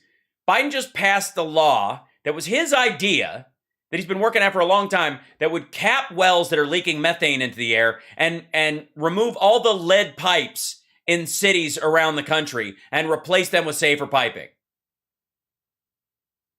You know how ginormous that is? Do you know the impact of lead on people's developmental capability when they're young? You know the violent impulses that people have when they've been lead poisoned through the course of their lives, the statistically higher number of violent crimes and sexual assaults that they will commit, drug use and all that kind of stuff, and fixing that, how that extrapolates for fucking ever when you remove that. The number of violent crimes that go down when you do that. And instead of fixating that, not even bringing it up in this segment, fixating on pregnant flight suits and saying they're ridiculous. Results of their long-standing negligence. Energy prices, for example, probably aren't going down. How high are they going to go? Nobody knows. But at some point... Well, they're apparently going to go down in November. And even after peaking in the summer again, after going down in the spring. They do this a lot. Become very obvious that it makes more sense to buy your staples maybe nearby. More sense than it does to order them online from a warehouse across the continent. So you're going to go live in a log cabin so you can drive 60 miles into town, the town that still has a Staples. What? So the rising cost of transportation is likely to be permanent. The world we live in other words, cannot last. And that's not... Hey, asshole, first of all, if you have an electric car and you don't travel all that much and some solar panels, you never pay for fuel. Especially as, you know, technology, again, deflationary, these batteries are going to get better and better and better and better. Fucking hell. It's almost over. It has There's nothing wrong with setting this? down roots somewhere that's smaller. It's not a bad thing to know the man at the grocery store or the lady. Jesus Christ. I feel like this is a little much for a Tinder date, Tucker. I feel like you're trying to talk someone into going to your log cabin so you can chloroform them. Fucking hell. It's pretty nice, actually. It might even be an improvement over Midtown Manhattan, believe it or not. Healthy societies are not at all like the one we are living in now. They're not impersonal. They don't exist to maintain empires. They exist to serve the human beings who live within them. They elevate their citizens. They don't degrade them. Now, obviously, that's the...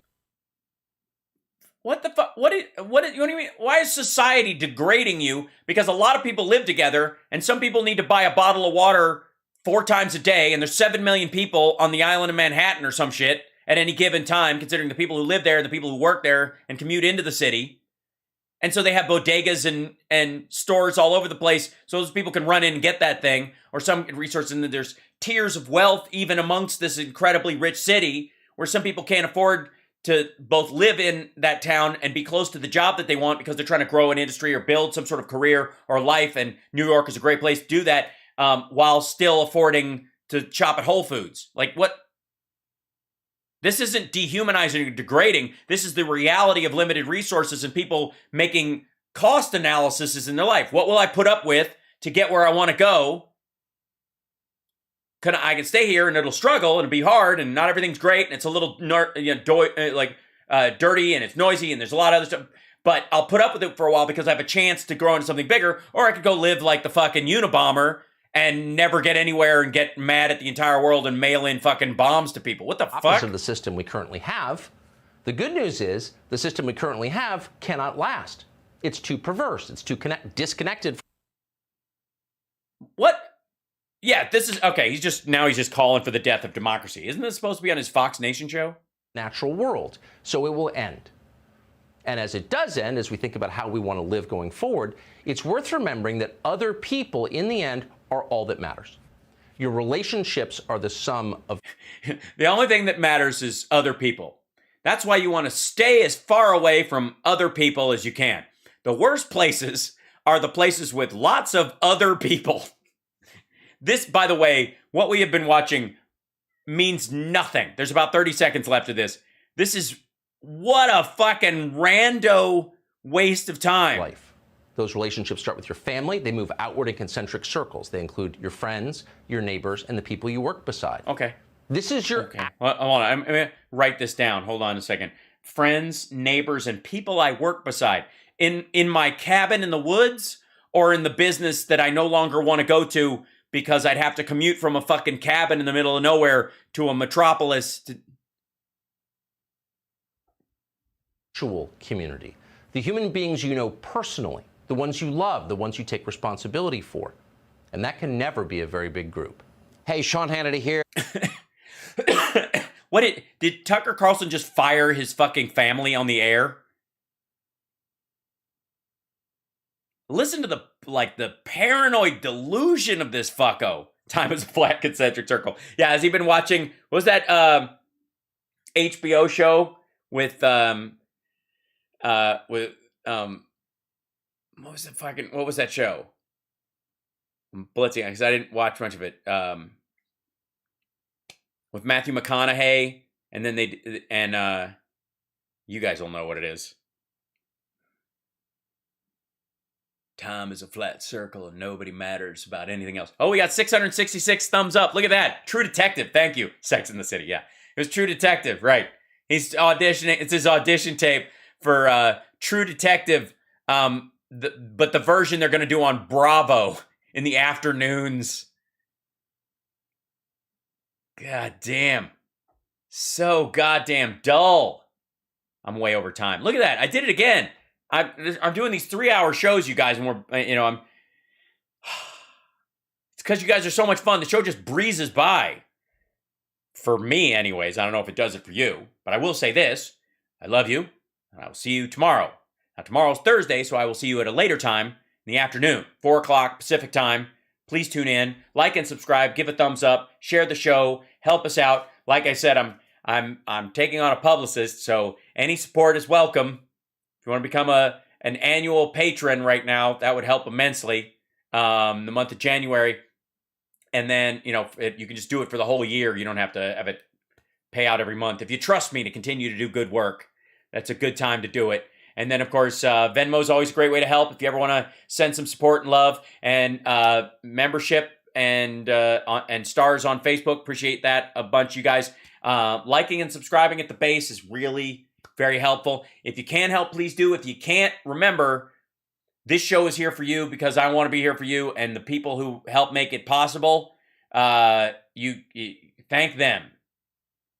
And thank you guys for making it possible, who do give to the show, for making it possible. I play little credits at the end, so you guys can see, if you stick around, who helped make the show possible for you guys. And also, bless our patrons. Thank you guys so much. And I will see you guys tomorrow.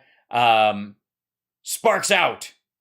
No, I can't do that. I can't do these kind of like weird exits. It's just, I'm too Midwestern for all this. Yes. Thank you, CSL, man. Always. Look forward to seeing you soon, buddy.